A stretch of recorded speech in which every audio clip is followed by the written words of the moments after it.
My God. Welcome to the Foul Play YouTube channel.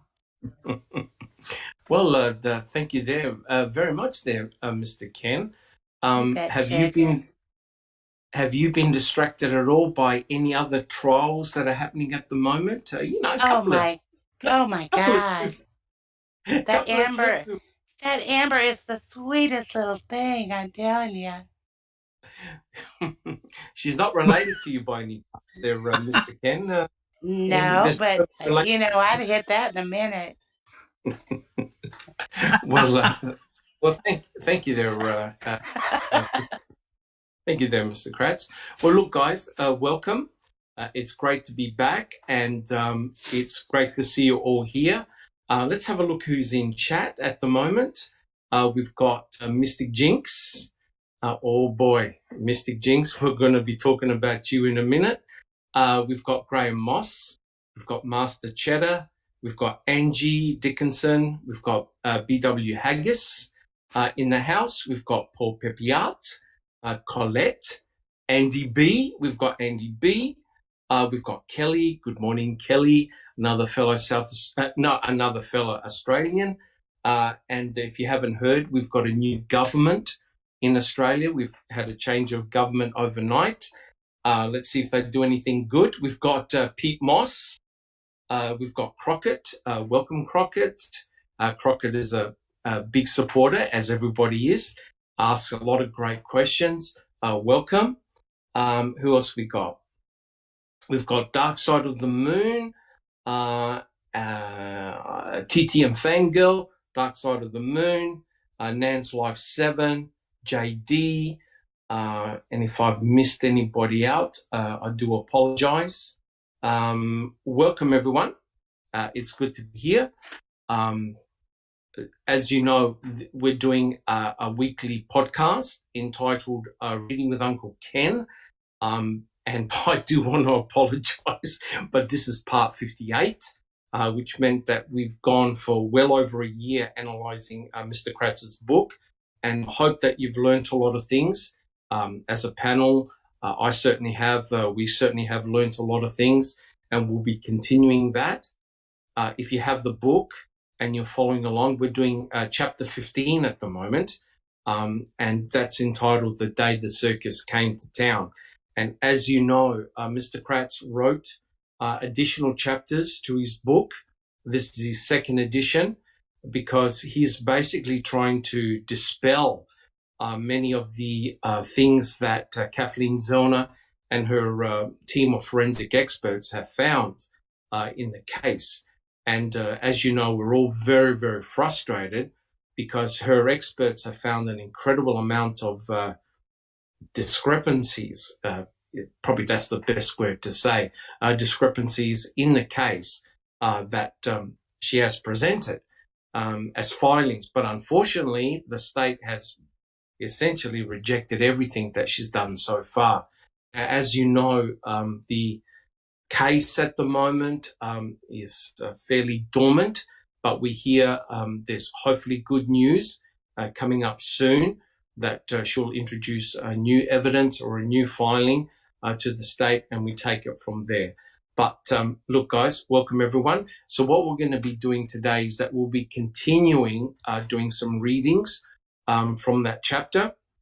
And as you know, we've covered extensively a lot on the bullet, especially on item FL. We're going to wrap that all up today and talk about a few other things as well. But look, guys, if you like what we do, please subscribe to our channel. All of us on the panel really want to thank you so much for your continual support. We get a real big kick when you guys come on chat and ask a lot of questions, and we really are very impressed by the depth of questions that you guys come up with. It's really, really awesome, and it's great. Guys, we do it for you guys. So if you like what we do, please subscribe.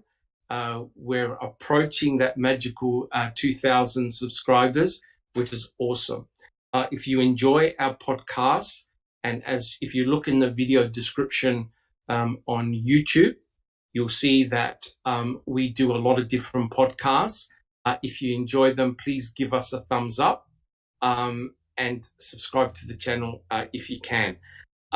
As you know, we do a lot of different projects, a lot of different podcasts. So please check them out when you can. So we also want to say a big thank you to our super mods, Kat Nick, and also Dark Side of the Moon. They check our chat. So if you've got any questions, please put them in chat and we'll try and cover them as best as possible. Well, look, guys, welcome. My name is Dr. Silkman, and I'm from the Foul Play team. And also you can support us. If you can see, I've got a mug over here. And if you can support us, that'll be really, really great. Thank you so much. Well, look, guys, what I'd like to do is now introduce you guys to our panel. I can't guarantee if anyone will turn on their video camera. But first of all, I'd like to welcome Alice. Alice, how are things coming along?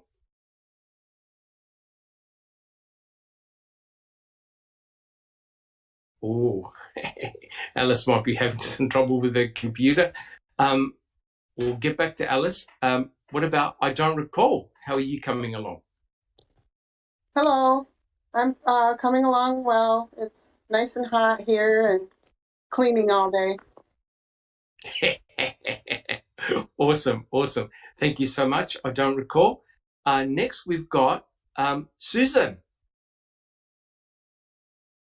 Susan, how are you?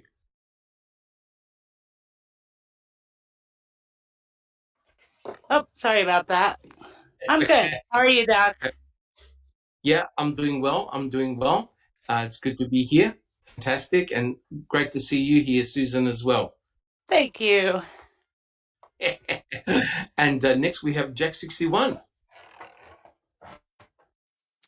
I'll turn this camera on just for a brief moment. I don't know if anyone can. Let's come through. They're coming through at all? And great to see you. Well, thank you very much. And done good. So there we go. Awesome. Look, we're doing a couple of firsts here. Jack 61. Absolutely. Great to see you. Great, buddy. Fantastic. And next we have just Rhonda. Sorry, I was all busy looking at my big brother Jack. I couldn't find my unmute mic button. I'm all flustered now. Hi, Doc. Hi, everybody on the panel and everyone in chat. Thanks for hanging out with us today. Awesome. Great to be here. Thank you very much, just Rhonda. And finally, we have Neverly. Neverly, how are you coming along?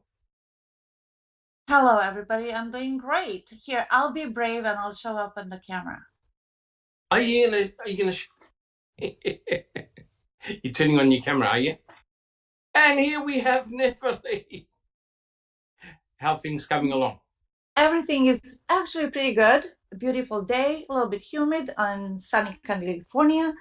But other than that, I'm excited for this. And what were we talking about, Steve? Steve who? Well, no, that's all jokes aside. We know that there's a huge trial going on at the moment, and I'm sure everybody in chat is fully aware about the Amber Heard Johnny Depp trial. And it's amazing how just everywhere has gone dead, right? Everyone is watching in, and it is, all jokes aside, it is a very important story, definitely a very important trial, and the outcome's going to have huge ramifications as well. And look, there are many brilliant YouTubers who analyze those cases, the Amber Heard and Johnny Depp at the moment. But how are you coming along, Neverly? Yes, I'm following the Johnny Depp trial. As you said, it's very important on many, many levels.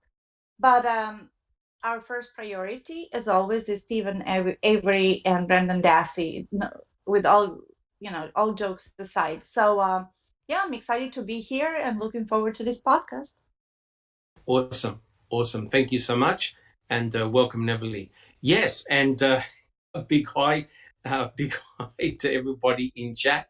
I'm going to see if I can continue being on camera, see if I can navigate all the screens. But look, it's really great. And, all jokes aside, the Amber Heard Johnny Depp trial that's happening at the moment is extremely riveting. It is very important. And it goes to show the power of social media. You guys, because a huge amount of analysis is occurring in real time, which is great. There are a lot of YouTubers, there's a lot of lawyers, a lot of experts who've all chimed in. And in effect, what we're doing the same thing too with the Stephen Avery, Brendan Dassey trials. Of course, they occurred in 2007. So you can imagine if we were able to do these podcasts in real time and discuss the trials as they were happening, right? And that goes to show the power of instant feedback as well. But I believe what we're doing as a team here on the panel is just as important. We're looking at, of course, the Stephen Avery, Brendan Dassey trials, and a lot of people have worked very, very hard in those particular trials. And remember, Stephen and Brendan, they're locked up in prison, right? And especially Brendan, who very, very likely had no encounter with Teresa Halbach at all. So it just goes to show the power of social media. And hopefully, guys, that you'll join us. Neverly, do you have a comment? Neverly, do you have a comment? Oh, no. Okay. All right, guys. You do have a comment, Neverly, or you don't? I can push the button as easily as I thought I did. Okay, sorry. Okay. All right, guys. Well, look, what we'll do, we'll make a start of the podcast, and we'll try our very, very best. So it's a different type of format today. Make sure that you ask as many questions in chat as you possibly can. Well, look, guys, welcome everyone. First of all, we had some really great discussions last week. We got a lot of good questions as well. One of the areas that we discussed was, were Fassbender and Wiegert, who were questioning Brendan Dassey, were they aware? They were definitely aware of some type of dismemberment that had occurred to Teresa Halbach. So what I want to do is just briefly discuss that first, right? And just show you that they were definitely aware that Teresa Halbach had been dismembered and that they were questioning Brendan Dassey. Jack61, do you have some of those pictures that I sent to you? What we'll do, we'll put them up on screen.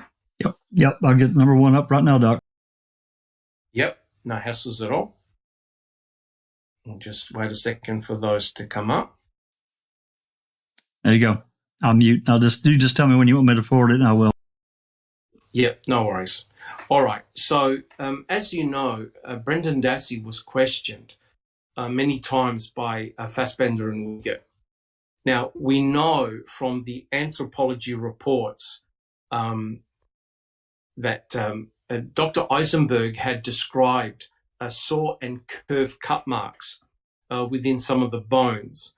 And she looked at all the cremains that were found in Stephen Avery's burn pit, in Yunda burn barrel number 2, and also in the Manitowoc County gravel pit. As you know, there were at least 3 debris piles. And as more bones were being given to Dr. Eisenberg, she had examined all the cremains, and she wrote up an extensive report. And in one of the reports, she actually lists all the cremains that were found at the various sites. And she definitely mentioned cut, burnt, human cremains, right?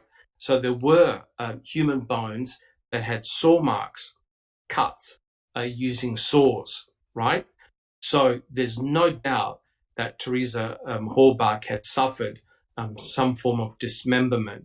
Now, the reason why, as unpleasant as it is, the reason why you dismember somebody is for easy transportation, right?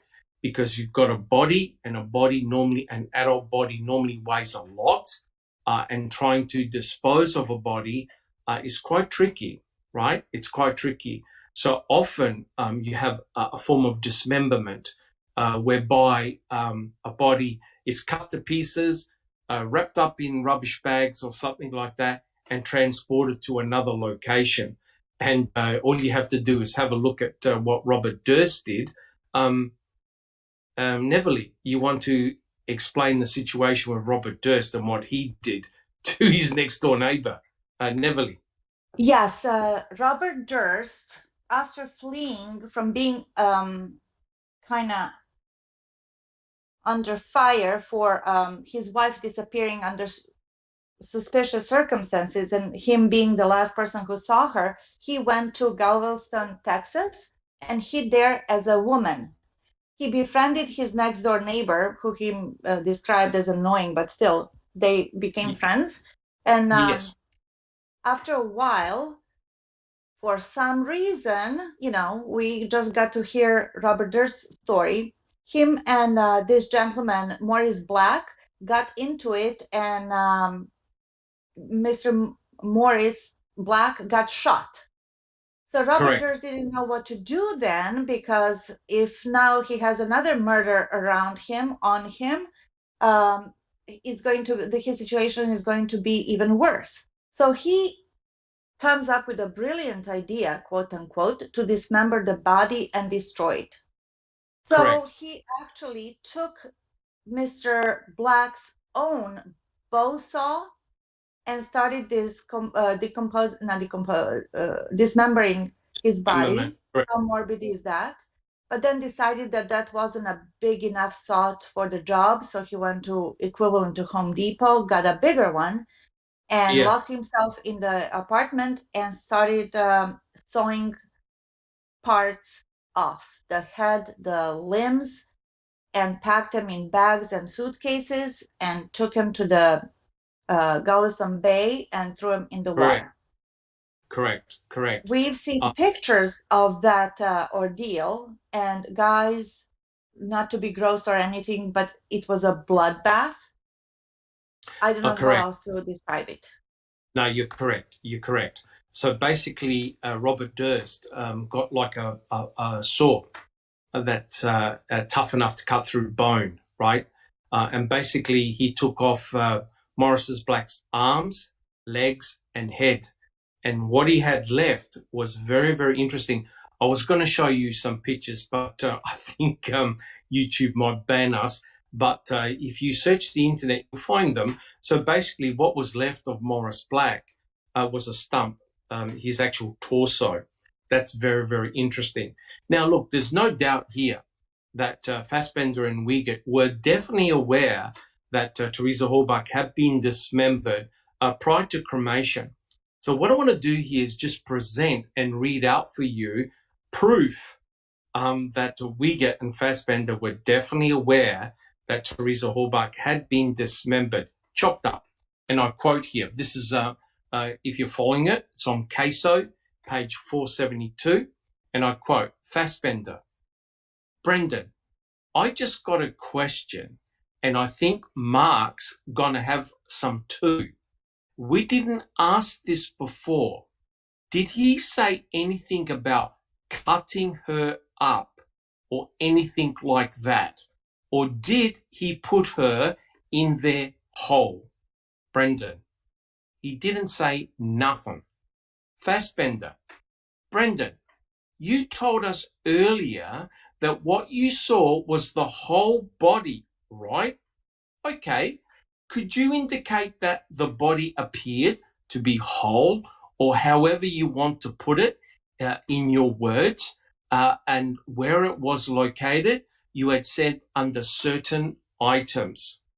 Now, I think it's pretty obvious, and I don't have to explain anything, but Fassbender mentioned anything about cutting her up, right? You can't get any more blunt of a form of dismemberment, right? Cutting of the body, cutting of the bones. Jack 61, can we have the next one?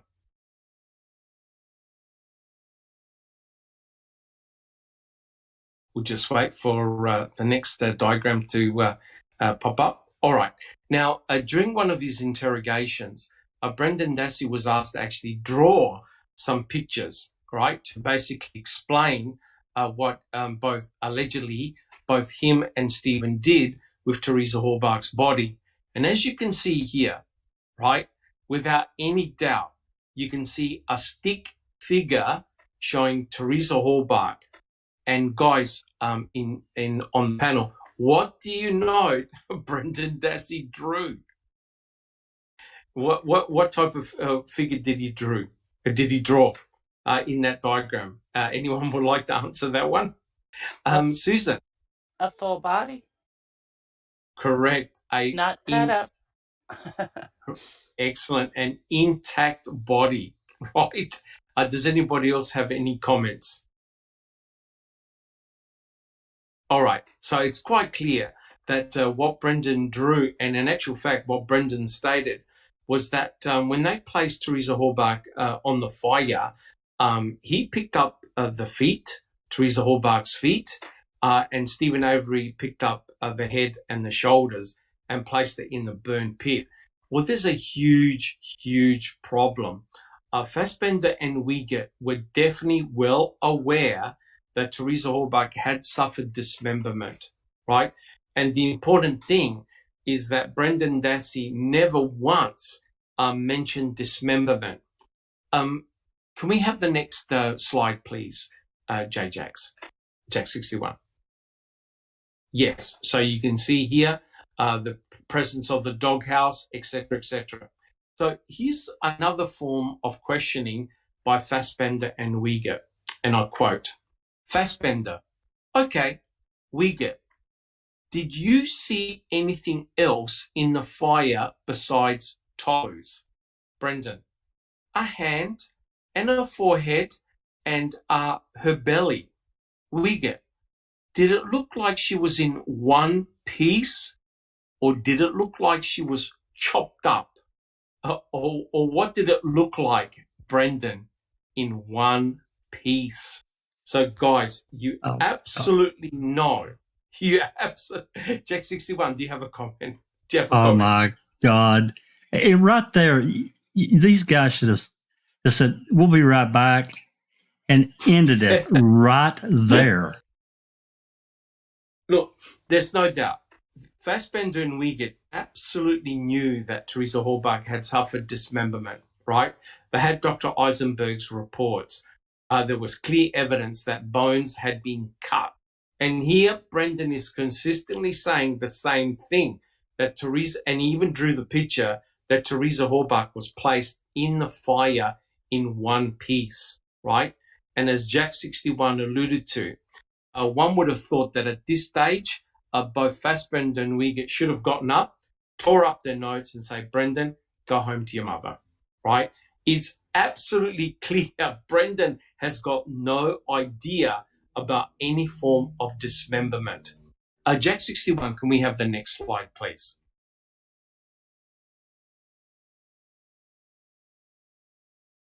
All right, we'll just wait for that to come up. Okay, so if we have a look at this, right, and I quote, this is on CASO page 643. I quote, Brendan, two maybe liked it in there, and the real world was probably too noisy for him, or too big for him, or something. Wiegert, in the garage, in Stephen's garage, there were some wires hanging from the rafters. You remember those? Brendan, yeah. Wiegert, did you guys use those for anything? Brendan, yeah. Yeah, okay. If you just make that a little bit smaller, Jack 61. Wiegert, did you guys use those for anything? Brendan, no. Wiegert, are you being honest with me now? Brendan nods, yeah. Wiegert, Very important you be honest here. Brendan nods yes. Did you ever use those for anything? Brendan, no. Uyghur, did you use anything else on Teresa? Brendan shakes head. No. Other than rope? Brendan, no. So, Jack 61, I think we can, is the next slides on item FL? Do you know if the next slides are on item FL? All right, so we can turn that off for now. We can get back to our normal screen. Is that possible? Yes. Okay, awesome. So we'll just go back to our panel. We'll just wait till we come back on. We'll talk about that in a second.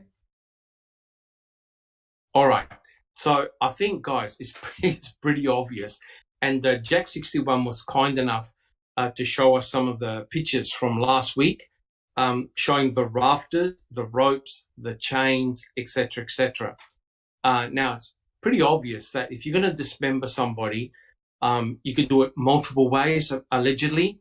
One of them is to hang a person up from the rafters. And I don't know if you know anything about Ed Gein, who was also from Wisconsin. I'm even too scared to show you the pictures, but if you go online, you can actually see the crime scene photographs of what Ed Gein had done to one of his female victims. It truly was horrific.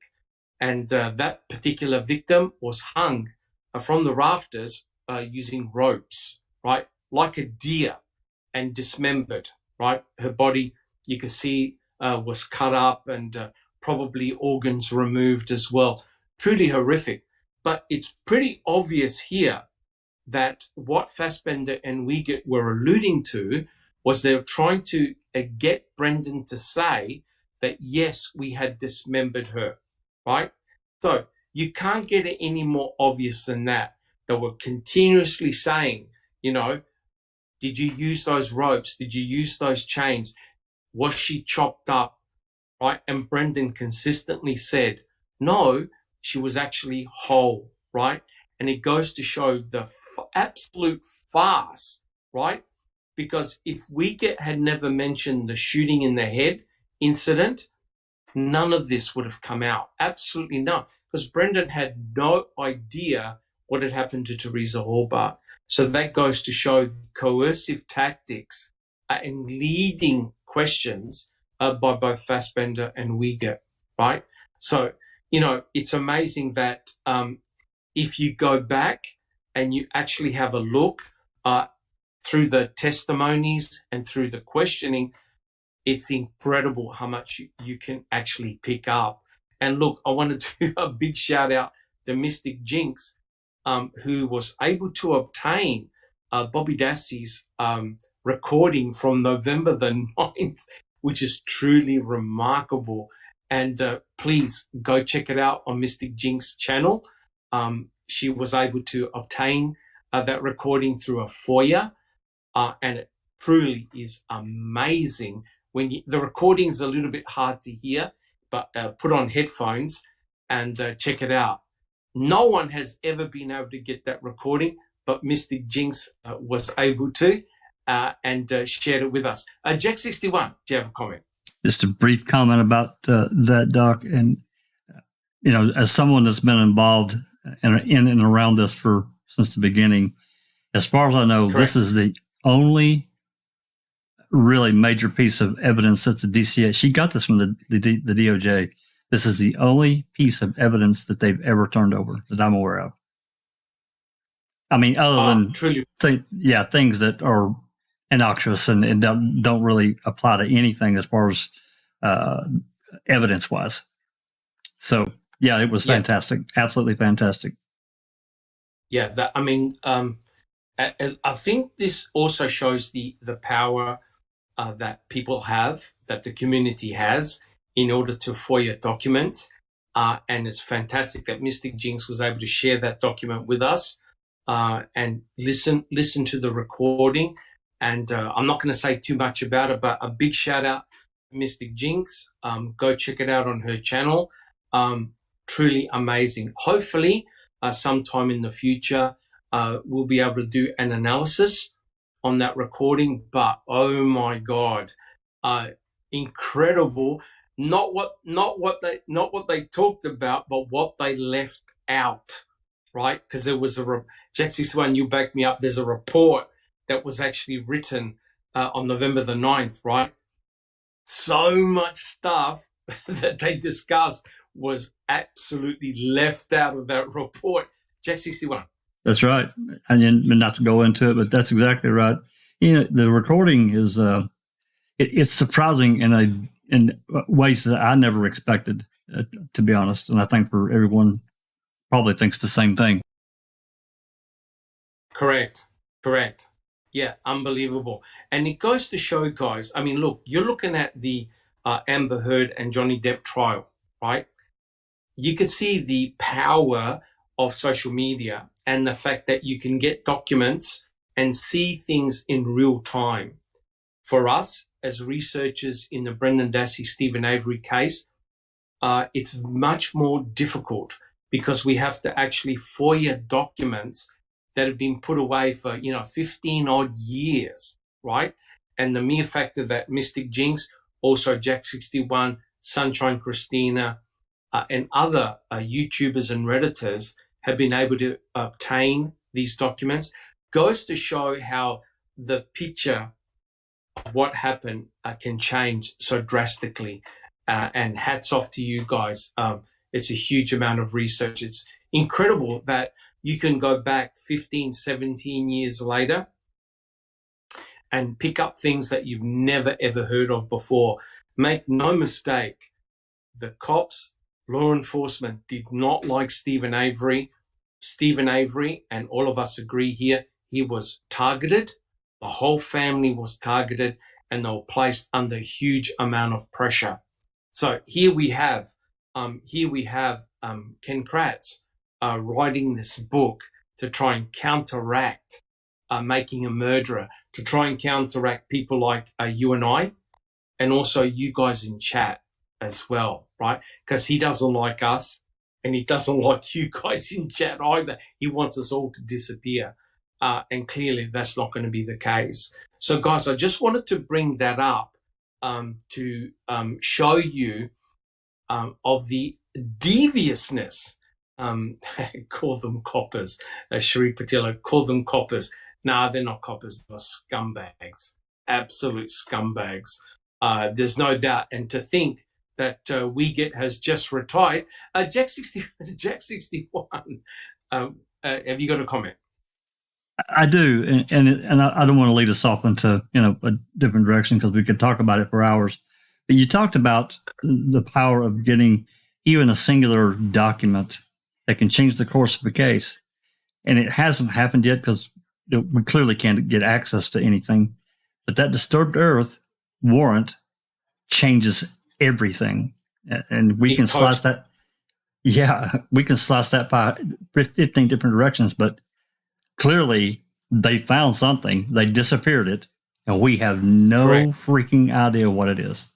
So the power, you're totally correct. One document or video or audio, it can change everything. So I just want to say that. Correct. No, thank you. Thank you very much, Jack 61. And I'll tell you what else is going to change the landscape? The unedited flyover video, right? I think that one there has got the power to completely change the landscape. But the mere fact that they talked about a metal object in the back of Teresa Halbach's RAV4 that had blood on it, that in itself is a game changer, right? Where the hell is this object? How come it's never been discussed? How come it's never been photographed? It cannot be a mistake. It was written down on a search warrant, and also the clandestine burial site. These aren't things, guys, that are coming from you and I and from you guys in chat. These are official documents written by law enforcement, written by the investigators that make no sense at all, Okay, guys, before Susan, do you have a comment? Yeah, I was just going to say, why is there no DNA from that blunt object, bloody blunt Correct. object? Yeah. Correct. And it really goes to show, guys, the big issue that we have in this case, right? You've got things like CX, that was blood found at the quarry, in close proximity to where the remains were found, not in the same spot, but in roughly the same location.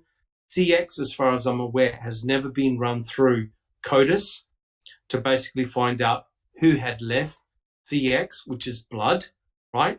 So somebody was bleeding in the quarry where the cremains, human cremains, were found. We don't know anything about CX. It's not an Avery. It's not a Dassey. And of course, we have A23, which is blood on the back door handle of Teresa Horbach's Toyota RAV4. Culhane never re-extracted A23. We do not know who A23 belongs to. And A23 could well be very, very important because, guys, when you think about it, the entire state's case rests on the fact that Stephen Avery had a cut on his finger and was bleeding and leaving 6 droplets of blood, including blood flakes, inside the Toyota RAV4, right? And here we have A23, which is blood and a print on the back door of Teresa Horbach's RAV4. And guys, you need to open up that door. You need to open up that back door if you're going to place Teresa Horbach inside her own RAV4, right? Now, you would think that Brendan and Stephen did the same thing, but A23 doesn't belong to Stephen. And Culhane never mentioned that it could belong to Brendan, and she never mentioned that it was blood from Teresa Horbach. Otherwise, she would have said it. So, guys, the way it works, even if you get a partial profile, right, if one allele is different, right, say they've got a full genomic profile of everyone on this panel and everyone in chat, if one allele is different, even if it's a partial profile, you're excluded, right? Because you need to have 100% match, right? So quite clearly, Culhane knew that it wasn't Brendan, it wasn't Stephen, it wasn't Teresa. Guys, it meant there was someone bleeding who had touched the door to open up the back door, cargo door, to place Teresa Horbach inside her own RAV4. And believe it or not, Culhane did not re-extract A23. Anybody on the panel want to comment? And Neverly, do you want to comment on A23 or something else? Else, your fellow Italian in the chat, Sherilyn Pontillo, is asking you how many prints on partial prints were on the back of the RAV, Dr. Silkman? There were, in total, Cherie, thank you for the question. In total, there were 8 sets of prints. There were also fingerprints on the spare tire cover, but unfortunately, they were non-informative. So you can actually leave prints, but if the prints are smeared, if they're smeared, you can't get any information from those prints, right? But someone had grabbed the rare spare tire cover, right, which is very, very interesting. But there were 8 sets of prints, Cherie, in total, but no one knows who they belong to, right? They don't belong to Stephen. They don't belong to Brendan. I don't believe they belong to any Avery or Dassey. So there are 8 sets of prints that no one knows who they belong to. So forensically, the RAV4 is extremely rich, but the way the state had analysed the RAV4 was shocking. We don't know it. Your biggest clue is A23, and I think Jack 61 talks about the flash card as well, in which I think DNA was prepared, but they never ran it through. They never did a PCR on it. Jack 61, do you have a comment? A13A. A13A. Correct. Correct. And of course, if the reports are correct regarding the blunt object with blood, we don't know. We've never seen any report, right? So the question is, was there really a blunt object in the back of Teresa's RAV4? We don't know, but it's mentioned in a search warrant, right? So this case is clearly very, very frustrating. Alice, do you have a comment? Thank you, Cherie. Hi Thank you, everyone Cherie. in chat. Hopefully I can be heard without being cut out. Hi everyone in chat. Sorry I missed it earlier. Nice to have you with us. Kelly's joined us in chat and she's saying, out of curiosity, do people believe A23 and CX are connected? That's a really good question, Kelly. Thank you so much. No idea. We've got the full genomic profile of CX, and CX is from an unknown male, right? Now, think about this. This was blood found out in the open, right? And it likely had rained before they actually took a sample of CX, right? And Cherie Cohen was able to obtain a full, robust genomic DNA profile from CX, right? A full genomic profile, and it came back as being from a male. It's not an Avery, it's not a Dassey. As far as I'm aware, CX has never been run through CODIS or a family database to try and do familial studies to see if a relative has deposited their DNA on, say, Ancestry.com. Nothing has been done. We do not know, Kelly, any of the alleles that were from A23. None. Cherie Cohen just said that she got a partial profile. We don't know what that partial profile is. We've got no idea. So that's a very good question. We don't know. Alice, do you have another comment? Anthony House in chat. Thanks for joining us, Anthony. He says, how many prints on the battery, engine bay and hood? I don't think they did any type of analysis really under the hood, apart from swabbing the hood latch. I'm not aware of any other type of DNA samples or blood. There was no evidence of blood or anything like that. All I know is that 8 sets of prints, unidentified prints, were found on the RAV, and there are prints around the back door of the Toyota RAV4. So someone clearly was touching that back door of the RAV4. Whose prints they belong to, we don't know. Jack61, do you have a comment? Thank you so much for that question. There were something clearly that looked like prints on the spare tire cover, but they couldn't get anything from it. Correct. And Wickett took that home. He took the spare tire cover home for a couple of weeks. I don't know why, but those prints were non-informative.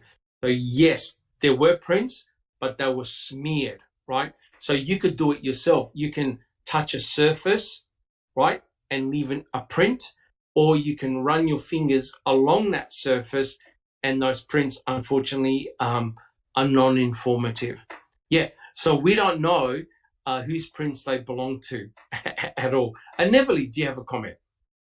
Pete Moss in chat, hello Pete, is asking, Stephen's DNA should have been on the magic bullet if he loaded the gun, no?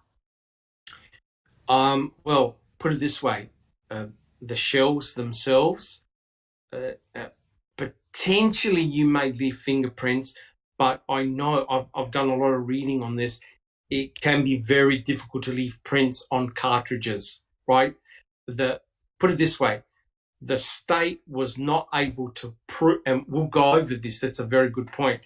The state was not able to link Stephen Avery with the rifle, with the .22 Marlin rifle that was in his bedroom, right? The state was able to show that the rifle had fired item FL, but the state was not able to put Stephen Avery firing the rifle, and we'll talk about that in a second. All right. Are there any other comments or questions? How we're doing so far in chat? All good? I don't All think right. it was asked. Anthony Hills. He's asking what other suspects had their DNA tested? Do we know? None. Essentially, it was the Averys and Dasseys, and also all the females as well. I know that Barb and even Mama Avery had her DNA tested and collected and tested. They didn't look at any other suspects, right? The DNA samples that were collected, the fingerprints that were collected, were predominantly from the Avery and Dassey families. To me, it indicates that they weren't looking at anybody else. And you got to listen to the Bobby Dassey interview that Mystic Jinx got. You'll get the hint as to why they weren't looking at anybody else, but were focusing very much on Stephen Avery. Brendan Dassey at that time really didn't even enter into the equation. Alice, do you have a comment? Thank you so much for that question. Jennifer Manning in chat. Hi Jennifer. Hi, she Jennifer. says, why can't KZ just get that to test? Are we talking about A23? A23? Is that I presume? Think so. She just didn't really say. Yeah. You know what? Don't get angry. Don't destroy your TV screens or your iPads or whatever. It's likely Cohen has thrown the swab out. It's probably gone. It's probably gone because if it was still present, Kathleen Zona would have requested A20 because she talks about A23 and CX in one of the filings that she's done. I don't think the state crime lab has got A23. It's gone, right? And that's why, unfortunately, what had to be done, I know Crockett will probably get upset about this, but Strang and Buting needed to have gotten that RAV back then and got a scientist to re-swab the entire lot, right? Top to bottom, right? But when you think about it, guys, Jack 61 has shown you photographs of the Toyota RAV4 where the FBI has taken the seats out, right? They dismantled the seats and took the seats out, and they did 3D scanning of the seats. And it begs the question, what the fuck were the FBI doing and taking the seats out of the RAV4 and scanning it? See, I thought it was to look for fingerprints. No, I was wrong. The actual device that they used, I found the manufacturer, is to do a 3D scan, right? To get a 3D image. So what on earth are the FBI scanning the seats of the RAV4, right? So remember, guys, if you've got people coming into the RAV and taking it apart, you're potentially destroying and altering forensic evidence. It's a disaster. Jack 61. Yeah, speaking of that, Doc, if I'm remembering correctly, the FBI didn't do that until November of 2006. So here they are, Correct. So basically 90 days before trial, they're taking the RAV apart and doing this 3D scan. Correct. Absolutely correct. So and don't forget, when they did the hood latch swab, that was months after the fact. And now you've got the FBI coming in, taking out the seats and doing 3D scans of the seats, which is insane. What additional information are they going to get from doing 3D scans of the seats? I've got no idea. So the frustrating thing is, guys, all the right things that should have been done were not done.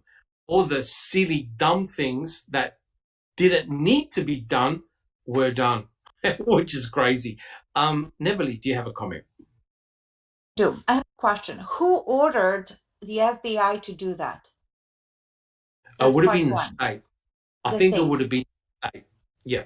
Okay, so now the FBI is actually doing something on their own. They're doing like a higher level of investigation, right? While doing the laser scan, which is funny because they just took the lab's word when they took on those 6 swabs Oh, and they just yeah, why didn't they re-swab themselves? I have no idea. I You have no know idea. why? And now that Jack said that it was only 90 days, is that what you said, Jack? 90 days before the trial? You Is mean that what the you That, said? that's right. It was November of 2006. I'm almost positive. I'm looking for the Okay. document. I'm looking for the document right now. Yeah, my theory is that they are doing that just to show that they have gone over and beyond. As you Oh, said, what are they gonna find? it's And simply that's crazy. exactly what they did with swabs as well. That's my theory. Correct. Correct. But what do Look, I know? I mean, I understand what Crockett has said in chat, and welcome, Crockett. Crockett goes, geez, I like Dean Jerry admit they dropped the ball at time. Would this have changed outcome? No, you're probably right. You're probably right. What essentially, if you're going to re-swab the RAV, you needed to have done it immediately, right? You can't have fingerprint dust and everything all over the RAV, people coming in, people coming out. You needed to have re-swabbed that RAV essentially immediately. But Dean and Jerry, they weren't involved in the case until much later, right? And that RAV4 has been sitting there in a crate or something like that in a container for a long period of time. And Neville's correct. The FBI were just handed swabs by the Wisconsin State Crime Lab, right? They didn't do their own swabbing when they did the EDTA testing. So, garbage in, garbage out. That's the main. Oh, BW became a member. Thank you so much, BW Haggis. Thank you so much for your support. Really appreciate that. All right, guys. Alice, any comments? Yeah, no, Doc, you just beat me to it. I was just going to say welcome to our newest member. BW Haggis has just become foul play obsessed. Fantastic. Like none of us are obsessed. Thank God.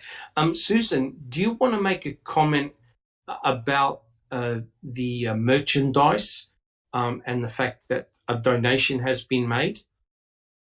Oh, yeah. We recently sent our first donation to Uncuff the Innocent, our nonprofit organization of, oh gosh, now that the amount is $144.72. Okay. And so that's what we've collected so far on our merchandise. And it was exciting to send that off to them. Awesome. So they will be getting the profit through I think it's about mid-August. I think will be the 6-month mark. And then we will have another nonprofit.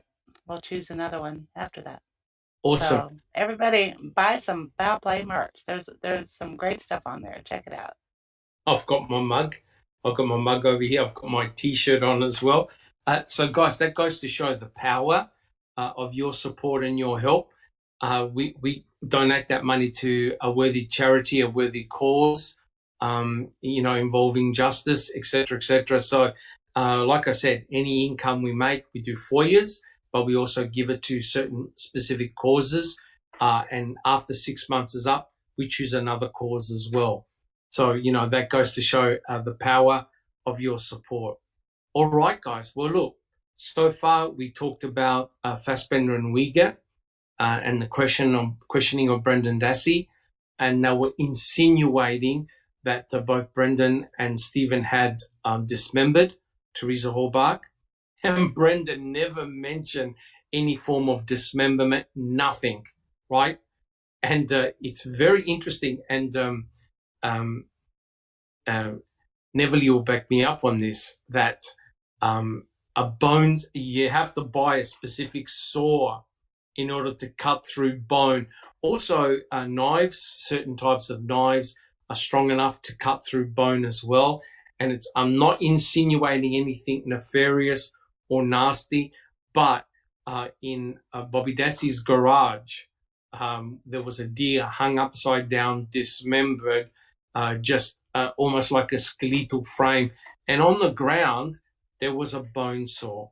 Now, I'm not saying anything nefarious through that Bobby Dassey did. I'm just saying that, they were asking Brendan about potentially, having Teresa Hallbach hung up from their garage. And obviously to dismember somebody, you need a saw, right? And what is so frustrating, Jack 61, do you have a comment? Just briefly, Doc, I didn't really want to interrupt you. I just wanted to, I've got on screen page 996 of anyone that wants to read about the FBI and the scanning of the RAV. That's all. Fantastic. And on our Foul Play website, you'll see that we got pictures showing the FBI in the garage, I think in one of the crime lab garages, doing the scanning, right? And the instrument that the FBI agent is using, I actually found the original manufacturer. It's a scanner, right? They scan the surface and they get a 3D image of that surface. Why they did it, I got no idea. But you can see all the pictures there. Thank you so much, Jack 61. All right. Does anybody have any other comments?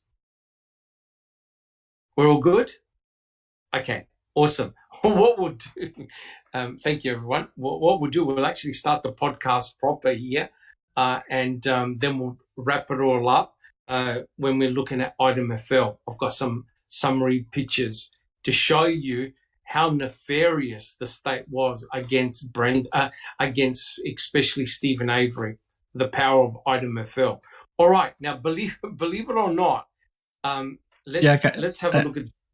Doc, I did have a comment from earlier, and it's been a few minutes since we were talking about it, but I did want to throw this in here, and it may or may not play into what you're going to talk about, but over the last week, at least last 5 days, I've been having this, I won't say like a really terrible conversation with this Gilter on Reddit, but oh, really? No, I mean they've thrown out some pretty catty comments to me, but basically I just kind of let it go and threw back a couple of my own catty comments. But basically, it was concerning item FL, and I think I brought this up the other day, and how that all came about, because reality, and I don't know if we can even in our minds separate it. I guess we could, if we took some time, we could do it. But if we think back, or try to think back about that time, up until March 1st, Kratz and the cops could not put Teresa inside that trailer. They could not do it. Correct. That bullet changed everything. And yes, it did. So it did. I've had this long discussion with this person. Of course, they tried every which way under the sun, saying, "Oh, it's a powerful piece of evidence," and all this other stuff. I agree. It really is. And the way, especially the way it was sold, of course, we can fast forward to when was it Chris Palahniuk that put it under the scanning electron microscope and found it had wooden paint in it. It didn't have no bone in it. Right. So it was garbage that Kratz sold to the public and the jury. Yes, he did. He did. The point being, it just changed everything about the case. It did. It changed everything in the trial. Yes. Right. And everything with the press conference. And what we're going to do later on, probably in about 5 minutes, I'll show you the summary of item FL and how devastating it was used. And now we're going to see that item FL is just junk, pure junk, right? So let's continue our reading. Now, remember, this section was about item FL. And look what Ken Kratz actually inserts in the middle of the reading of the chapter on item FL. I quote, critics who seemed to feel that it was my obligation to present identical theories of the murder to the Avery and Dassey juries also seemed not to understand that if I told Avery's jury that Brendan confessed to watching his uncle kill and mutilate the young photographer on Halloween, the result would have been a certain mistrial and a likely ethics complaint for presenting evidence that had been ordered excluded from the Avery trial. Exactly how did they think I could tell Avery's juries that? This comment was in the middle of discussing item FL. So clearly Ken Kratz is saying, well, what do you want, guys? Right? So in effect, what Mr. Kratz did, he presented two different murder scenarios for one victim, right? So the murder scenario he put forward for Stephen was different to the murder scenario for Brendan. And now he's saying, well, what do you expect? Right? What do you expect? I make no apologies. So here's the question to the panel, right? Question. Who agrees that this is the most shameful, disgusting admission that they have heard from Mr. Kratz, considering that he had done the March 2nd press conference, right? So here he is making an excuse that he can't mention Brendan Dassey, yet he mentioned Brendan Dassey to the world on March the 2nd in that press conference. Do we have any comments? Who's disgusted by what Ken Kratz just said? Jack 61. I'll be brief, but I got to tell you that is what he did was beyond disgusting. It's beyond the scope of his job, and he knows it. What he did, I mean, there are reasons that prosecutors don't do what he did. Rarely ever will you ever see that, at least in the United States, and I'm sure in Australia and England and the UK and most civilized countries, prosecutors do not do what he did for a reason. Correct. How it wasn't a mistrial is just simply phenomenal. You look at the Amber Heard and Johnny Depp trial that's happening at the moment, right?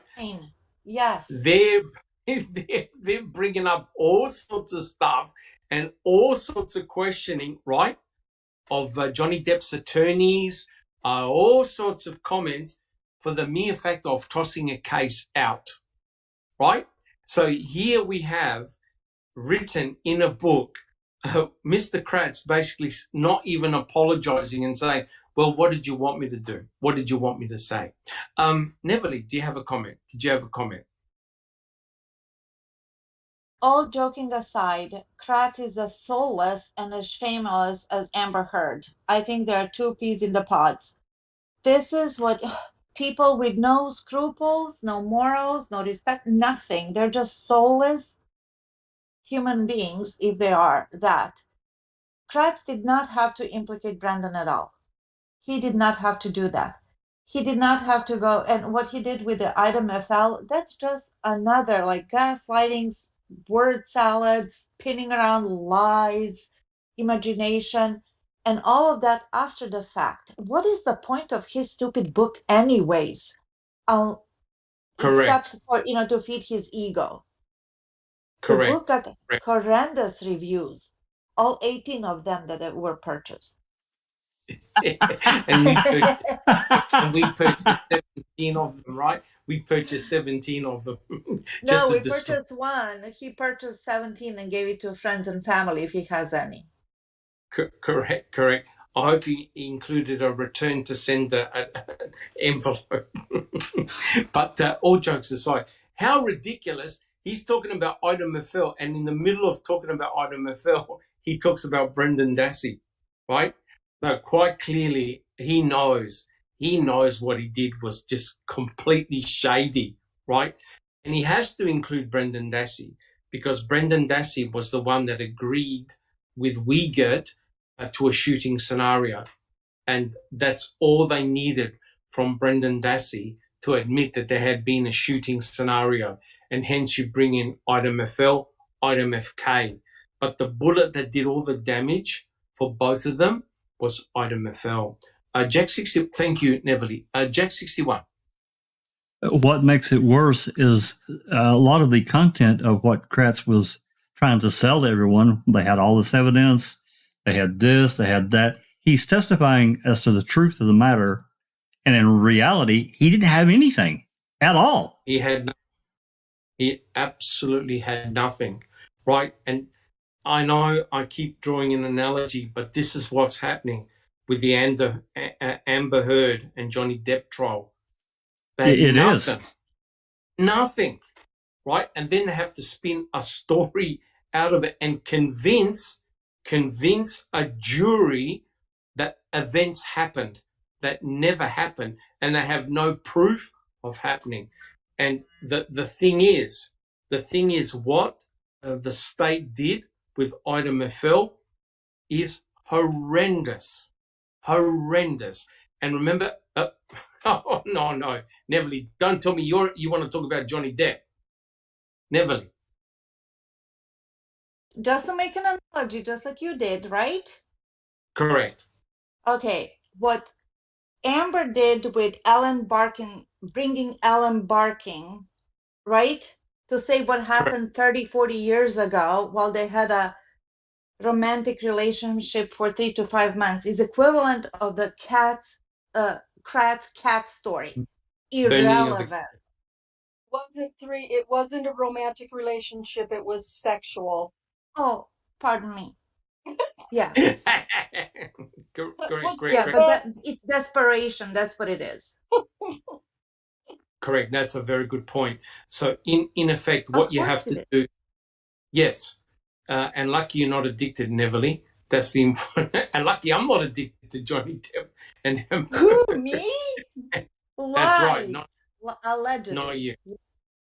Right, but all jokes aside, these are the strategies that are used by the attorneys to try and convince you how bad a certain individual is by casting doubt on their character, right? But as you can see in the Amber Heard trial, it's Amber Heard that's looking really, really bad. In this particular case, we're proving time and time again that the bad actors here is not Stephen, is not Brendan, but it's the state prosecutors themselves, right, which are continuously being bad actors and bad characters all the time, right? And Ken Kratz kept on saying, back me up, guys, this is the work of one man. This is the work of one man. And how in the hell, so he's insinuating that it was Stephen Avery that had done all these things to Teresa Halbach. Then if that's the case, how on earth do they drag in Brendan Dassey on only words, right? Nothing that Brendan said could be backed up forensically. They could find no forensic evidence tying Brendan Dassey to Teresa Halbach. Every story that Brendan said, the investigators told him straight up front, Brendan, you're lying. That event did not happen. Jack 61. That's another thing about Brendan, and we can think about this however we want, but Kratz knew, just like the investigators, that Brendan was there, or he said that he was the alibi witness from the very beginning. So why did Kratz wait 5 months to go after him?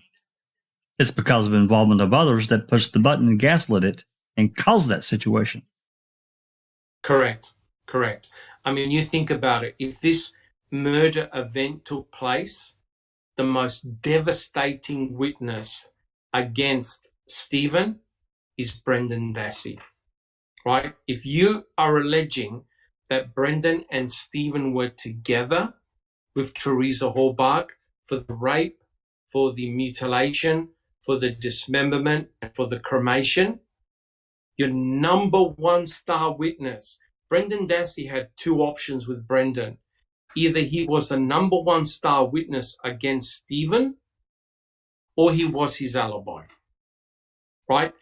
Now, the state knew that if they put Brendan on the stand, Brendan would have destroyed their case because he would have recanted. Neverly, do you have a comment? Great comment, great question from B.W. Haggis. All jokes aside, does anybody think that Kratz actually believes the shit he says and writes? I'm Perfect afraid. question. Yes, it is. Thank you, B.W. I'm afraid he does. I'm afraid he does. Right? You look at the Amber Heard trial, Amber Heard believes in what she believes in. And if you have a look at Amber Heard and look at her body language, and Neville will back me up, and Alice will back me up, anybody who's been watching, she cannot counteract anything. She has to, now she's so committed, she has to agree that all these events happened to her. She cannot backtrack. Same with Mr. Kratz, same with Fassbender, same with Wiegert, right? Same with all the investigators. They cannot backtrack. They cannot say, oops, I'm sorry, I made a mistake. Because once you open up that door, even a little bit, you're dead. You are dead in the water. Neverly, do you have a comment? I see what you're saying, and I agree 3,000,000% with you on that one. But I think that deep down inside, they know that they're so full of shit, and that they just have to convince themselves and get into that mode to justify everything they did.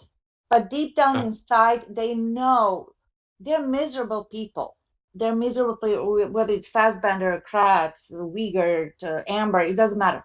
They know what they're doing, but they just don't care because they're in that mode of survival. And this book is also, in a way, survival for Kratz, because he needs that attention and he needs to keep talking, become, stay relevant, should I say? You know what I mean?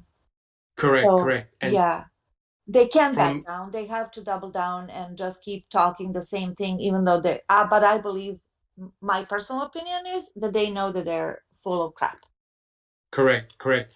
And I agree with a statement, if I could just read it out. Kelly has written, quote, because, Doc, if Amber believes what she believes in, then it's not defamation. Therefore, in court of law, JD loses. Correct, correct. Mr. Kratz and all the investigators cannot backtrack. They cannot give an inch. They can never say that they coerced Brendan Dassey. They cannot say that they disbelieve Brendan Dassey. They cannot say that Brendan Dassey made the story up, right? Because once you open up that little crack, it's the thin edge of the, that's it, boom, your case will fall apart, right? And don't forget, there were judges who saw the coercion, right? Who saw Judge Duffin and the other judges of the Seventh Circuit Court saw that it was all crap, right? And Brad Schimmel had to keep on fighting because he knew it was a thin edge of the wedge, right? Once you had that element of doubt, your entire case falls apart, right? So here we have Mr. Kratz trying to destroy Item FL, right? And it's, pardon the pun, but it backfired very, very badly. Neverly, do you have a comment? Well, it'd be for him to write up a book or come out publicly and say, you know what, this was all bullshit. We imprisoned 2 innocent men. There's no way. Nobody could ever say that, right? No, so they cannot. They have to continue with the charade. All of them. Correct. In perpetuity. Correct. Forever And I think, ever. yes, I think someone made the comment, Buting should have called Brendan as a witness. I don't think he could have. Correct? Jack 61, do you know? I don't think Buting and Strain, I think there was an agreement that they weren't going to call Brendan Dassey, and the only Denny that they can talk about was Brendan Dassey.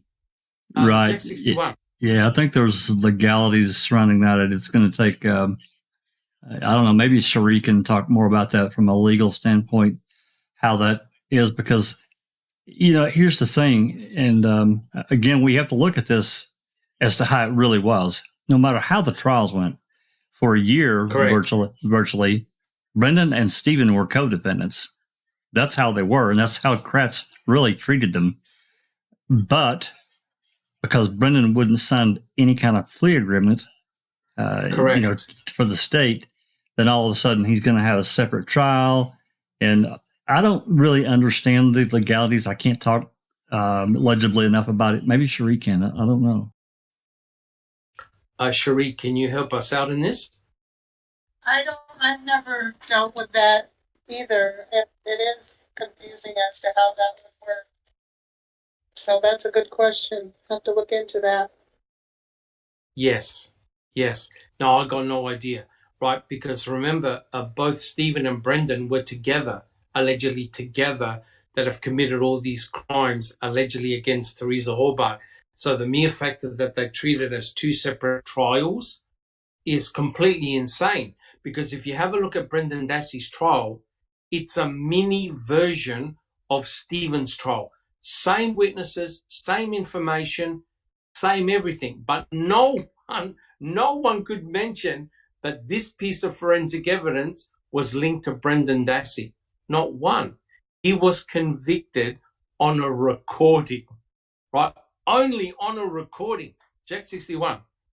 Yeah, that was, we were talking about Adam FL the other day, and the question I raised, because that originated from Brendan, and it was used in Avery's trial, and they couldn't mention Brendan at all in his trial. They agreed to that. I don't know if there may be some regulation or something, now that I'm thinking about it, that because Brendan was a defendant in his own trial, they couldn't call him as a witness. There may be something barring that. Yeah, I want to look. I need to find this out. Yes. I mean, don't forget, guys. Do not forget, and we've covered this. What Ken Kratz wanted to do was to set up another interview with Brendan Dassey and Fassbender and Uyghur. They wanted Brendan Dassey to do a 1 or 2 page written confession and signed. We did this, we did this, we did this. I admit to all of that. Then they would have presented that piece of paper to the judge to say, Judge, this is what happened. And by the way, we want to do a plea deal. Brendan Dassey has accepted a plea deal.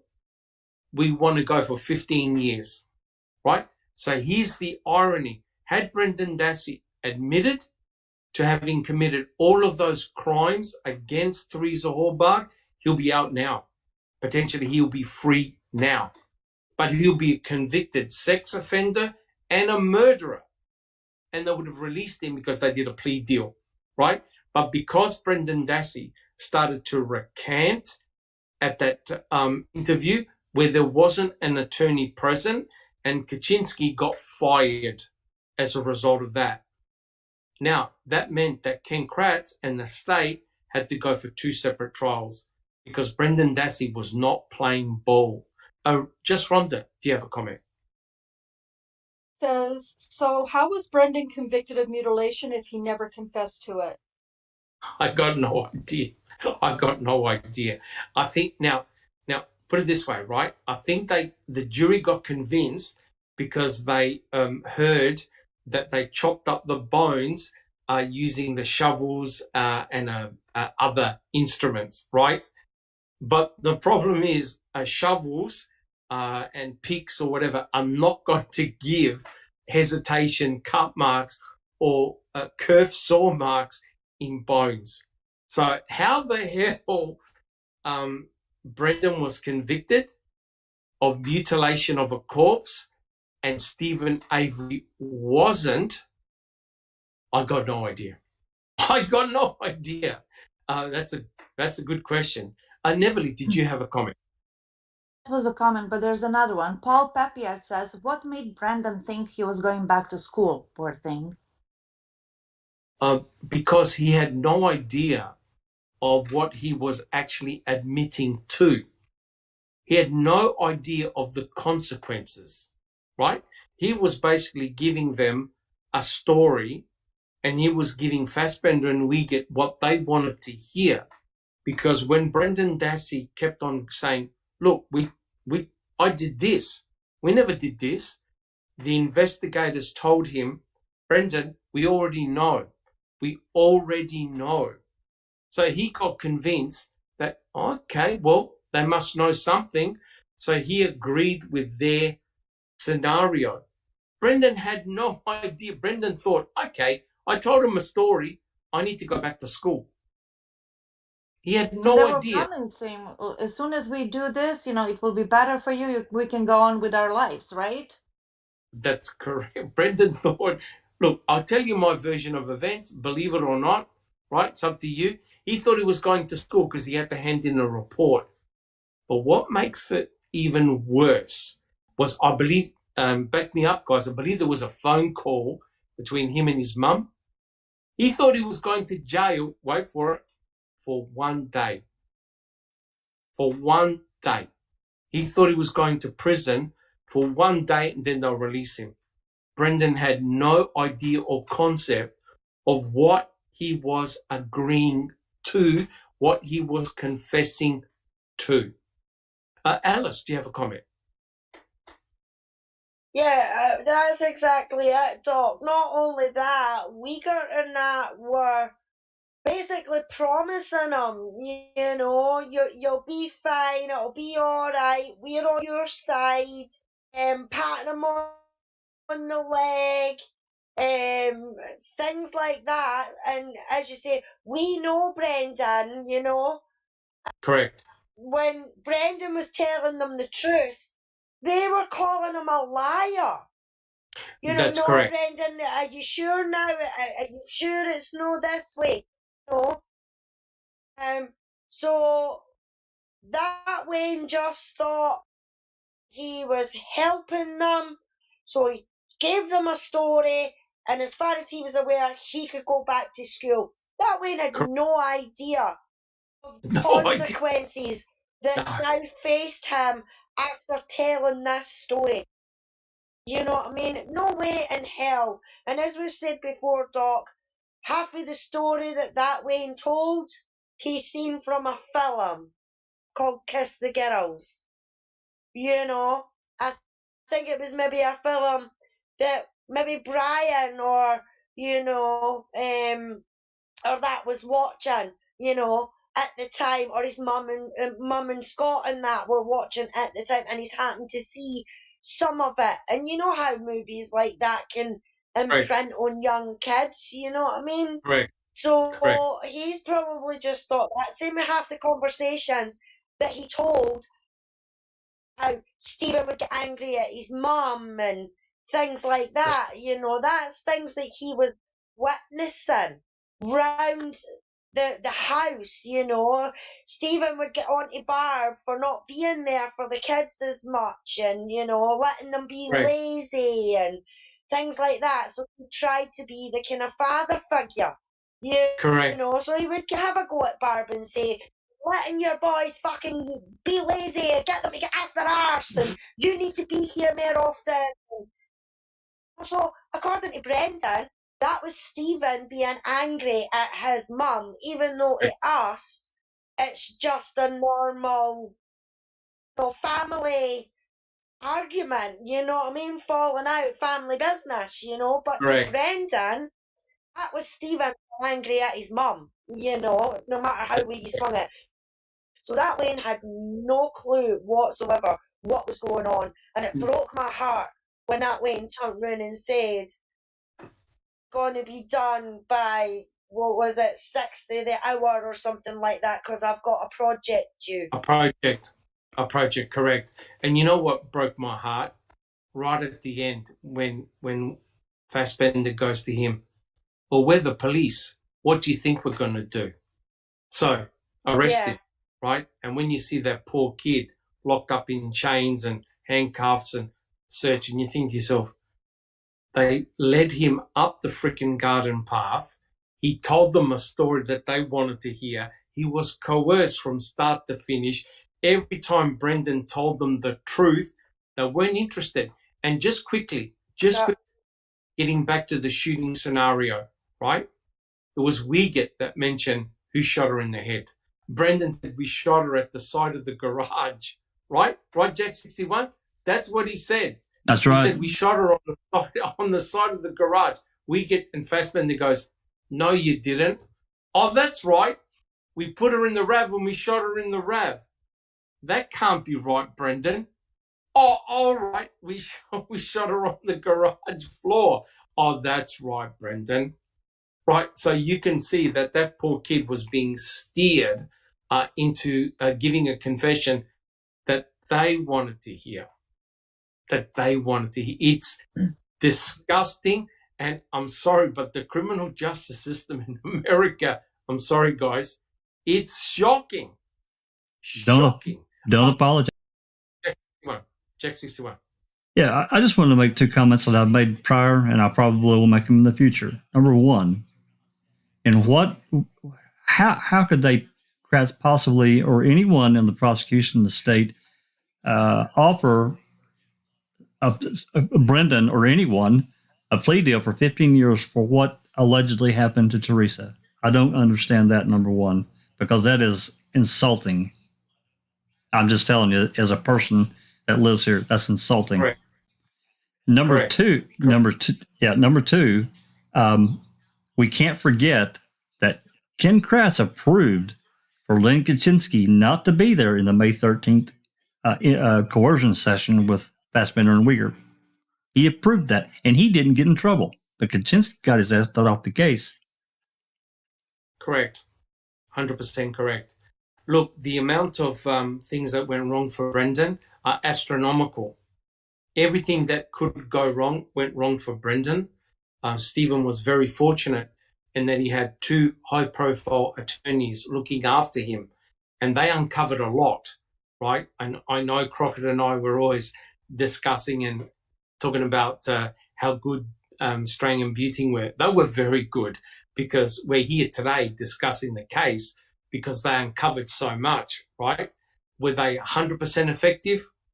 Clearly not. But then again, they didn't have the money or resources to get a lot of professionals, a forensic scientist, etc., blood spatter expert, DNA expert. The state had everything at their disposal. So in a way, it was very, very shocking. Neverly, did you have a comment? Yeah, well, we were talking about the rape and, how poor Brendan got screwed in this whole deal. Roxana Lopez, who is new to the chat, welcome, Roxana Lopez. Welcome. Says, Kratz was the sex offender. Pete Moss continues, the only sex offender in this case was Kratz. Has he been put on the sex offender register? No, not as far as I'm aware. Yeah, and Nan's Live 7 says, perhaps Kratzholz's bad behavior went ignored since he was able to secure imprisonment of Brendan and Stephen. And I totally agree. Scratch my back, I'll scratch yours. Great comments, you guys. Yes, fantastic. And thank you so much for your support. Okay, let's wrap this up. Let's wrap it up, right? So this is the final comment on item FL, right? Then what I'll do, I've got a couple of summary slides to show you how devious the state were with item FL. All right. So Ken Kratz in his book writes, back to the bullet. Right? So he talks about Brendan Dassey, talks about the fact that he had to do 2 different trials, doesn't apologize for any of that crap. And then he goes, now back to the bullet. I quote, not content to spin only one aspect of the ballistic evidence, Attorney Zellner announces that red paint and wax were found on item FL. The trace of what might have been red paint supposedly meant the bullet had been shot through the garage wall. If there is red paint on the bullet, my bet is it came from a ricochet off the large red toolbox near the green compressor in the garage. Further, it is hard to see how this would help her case. So, Ken Kratz doesn't care that it doesn't have any bone shards on item FL. Ken Kratz doesn't care that it actually contains embedded wood shards, right? He's saying, hey, if it's got red paint, it must meant that the bullet had gone through Teresa Hallbach, hence you've got her DNA on it, and it ricocheted, had to be from the concrete floor, and it hit something, a red item, and that's how it got red paint. So this .22 bullet had enough energy to go through a human being, wait for it, bounce off the concrete, and then hit the red metal object, and that's how it got the red paint. No blood, no fat, no tissue, no muscle, no organs, no blood, but red paint. And this is how Ken Kratz tries to explain item FL. So here's the question. Here's the question to the panel. How does a bullet go through a human body, right, ricochet, and gets wooden shards embedded in it, and red paint and wax? How do you end up with item FL, considering that Ken Kratz is saying that it struck no bone, but it had to have gone through Teresa Hallbach and end up with wooden shards and also red paint and wax? Alice, tell us about it. Yeah. Tell For fuck's sake. Tell us about it, Alice. Jeez, oh my word, dog. Is he unfucking believable? Magneto must have been a boot. You know, it's another magic bullet scenario, Doc. Correct. You know? Correct. Because it must have been Magneto for the X-Men. Because he's the only one that can bend bloody bullets. So he must have been on the Avery property just as it's happened. Correct. But it begs the question, was Brendan or Stephen on the grassy knoll? It begs the question. Yes. It begs the question, was Brendan or Stephen on the grassy knoll? Because now they've generated another freaking matching bullet. Yeah, I mean, exactly, Doc. I mean, I know I laugh, but these two are in prison for life for murdering Teresa Hallbach and shooting her 10 times, right? And they can't prove it. And they used item FL to demonstrate that that's exactly what happened to Teresa Hallbach. Alice, keep going, Alice. It's the waxy substance, Doc. I mean, fair enough. We can account for the wood shards, and we can account for the red paint because that means it was being shot through the garage, right? Correct. But where the hell is the waxy substance coming from? Well, a lot of people have said they think it came from the chapstick. Now, that would have like a waxy sort of substance in it, you know, so yeah, it's possible, but I can't see it somehow. Nah. So the waxy substance I can't explain.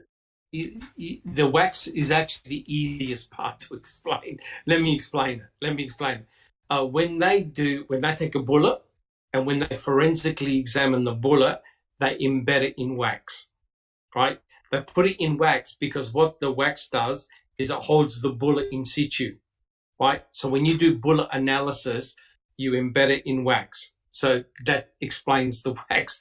Kathleen Zellner did a throwaway comment. Oh, it was probably from the chapstick, and hence that explains the DNA. No. The wax is the wax is from embedding the bullet. I checked, right? When they examine a bullet, they embed it in wax. Now, Dr. Palanek said, look, if you want me to find out what the wax is, I can do elemental analysis on it, right? So he can actually work out what the wax is, where it came from. He can also work out the species of wood that's embedded in the bullet. So he can actually determine, he can take a sample of the wall of Stephen Avery's garage and do a comparison, right? But the wax we can explain.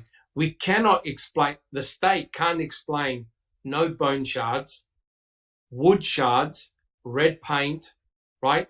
the state can't explain that, and item FL containing Teresa Hallbuck's DNA on it. They cannot explain it, right? Alice, do you have another comment? Yeah, I mean, you've explained it better than any of them could explain it, Doc. You know what I mean? But yeah, I mean, for him to actually write that down on paper, does he not realize when he was writing it how stupid actually sounds that it's went through Teresa's body, it was so-called, air quotes, body, then bounced off a concrete flare and went into off this toolbox and then just politely lay there on top of some dust and everything else. I mean, it's just madness. Underneath the compressor, and Jack 61 showed pictures underneath the compressor that were taken in November, and there's no freaking way anyone's going to miss item FL, right? Back in November. No chance. But no one sees anything until Brendan is first. This is the most bizarre case you can ever think of, and yet it convinced the jury. Yeah. God. That's what you need to take into account. It convinced 12 people to find him guilty, right? And that's the scary thing. Yeah, but in my opinion, Doc, Kratz done that to the jury the day he done that interview. I don't think it would have mattered. Correct. Who the jury was at that point, you know what I mean? The public was in the opinion guilty because of that press conference. So it wouldn't have mattered where the jury came from, round about that vicinity. I mean, it's like here with the Luke Mitchell case. Mitchell should never have been in an Edinburgh courtroom. It should have been in a Glasgow courtroom. Don't get me wrong, it was in Glasgow as well because of the press and everything like that, but taking people from the outskirts of Dalkeith for a jury pool, the jury was tainted from the beginning, and I feel that that's the same way it was with the jury in Wisconsin. You know what I mean? It wouldn't have mattered if they came from Madison, Green Bay, you know, or the places. It was tainted with Kratz doing that.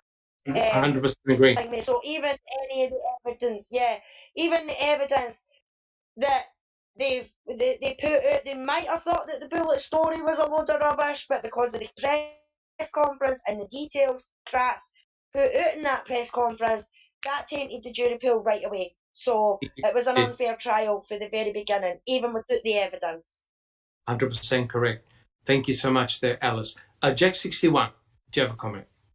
Yeah, you know, what Kratz also fails to, mention that he drugged throughout the entire trial is 2 skull fragments with bullet holes, 2 different ones, and he brought in 2 bullet fragments out of FK and out of FL. And that was that was the underlying tone of the entire trial. 100% correct. And it's great because in a minute we're going to wrap up the podcast and I'm going to go through the summary slides that I did. And this is what the jury would have heard, right? And the jury putting 2 and 2 together thinking, oh my God, Teresa Hallbuck was shot. And it was by Stephen, right? It goes to show that you don't have to imply it, right? You don't have to say it. You can just imply it. And it can be very, very devastating, right?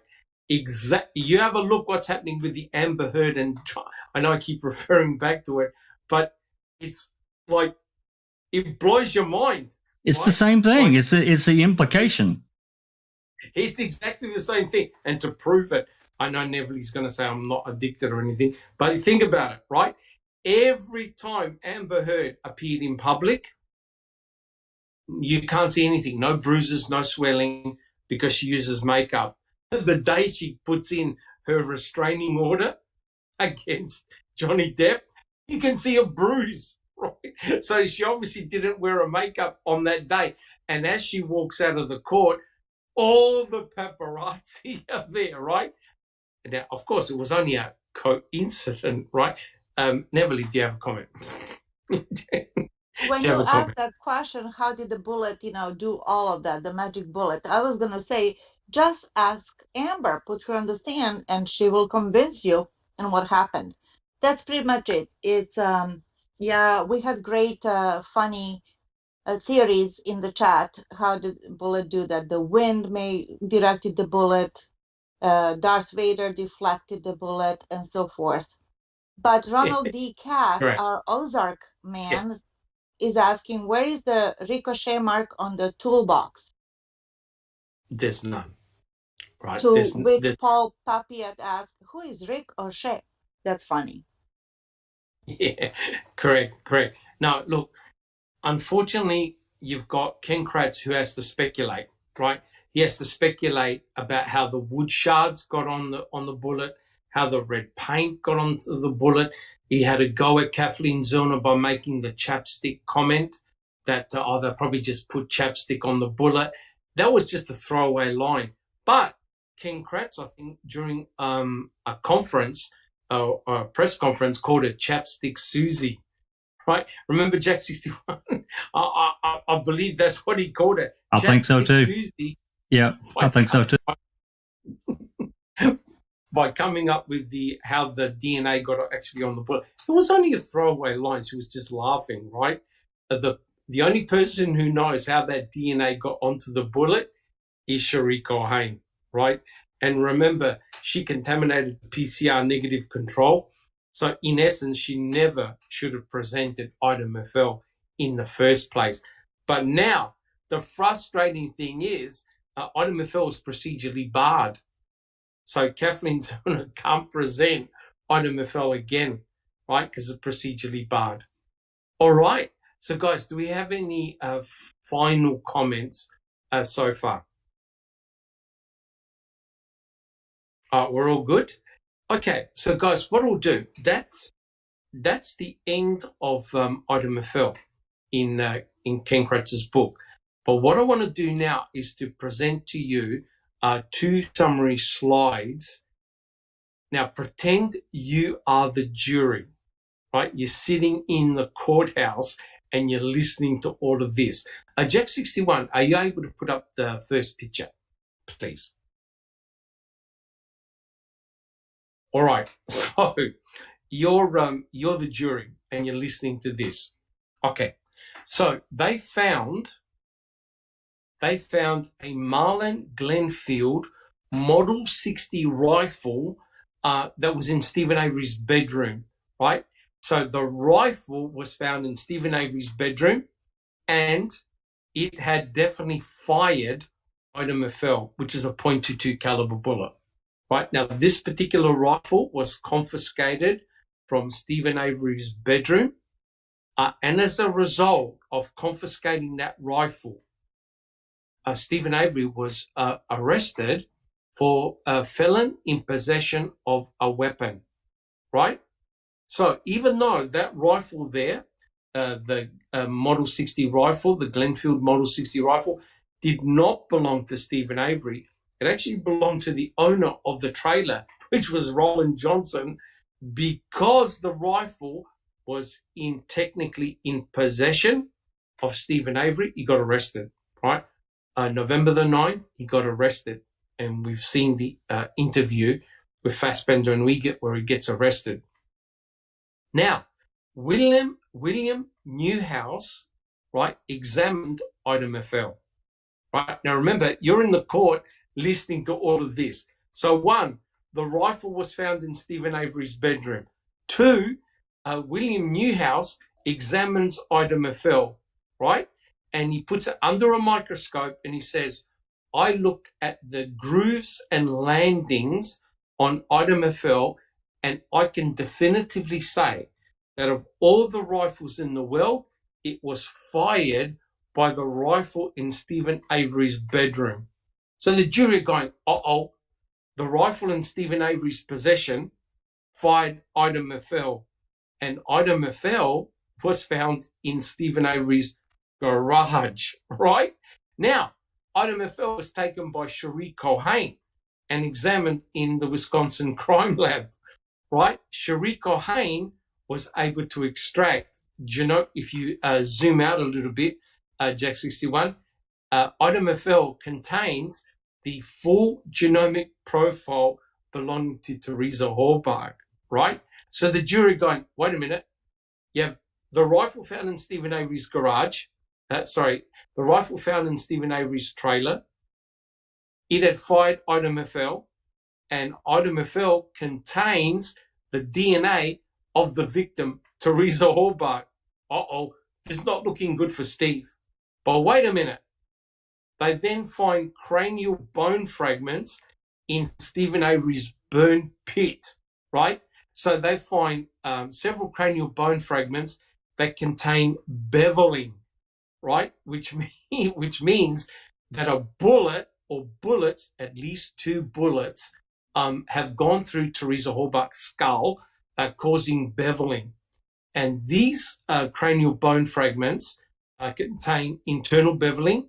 So what you're seeing here, guys, on screen is the inside of your skull, not the outside, but the inside. You could tell it's the inside because you can actually see the grooves of the blood vessels. So we know it's inside, plus it'll have a curve to it. So that's the inside. What you're seeing is the inside of your skull.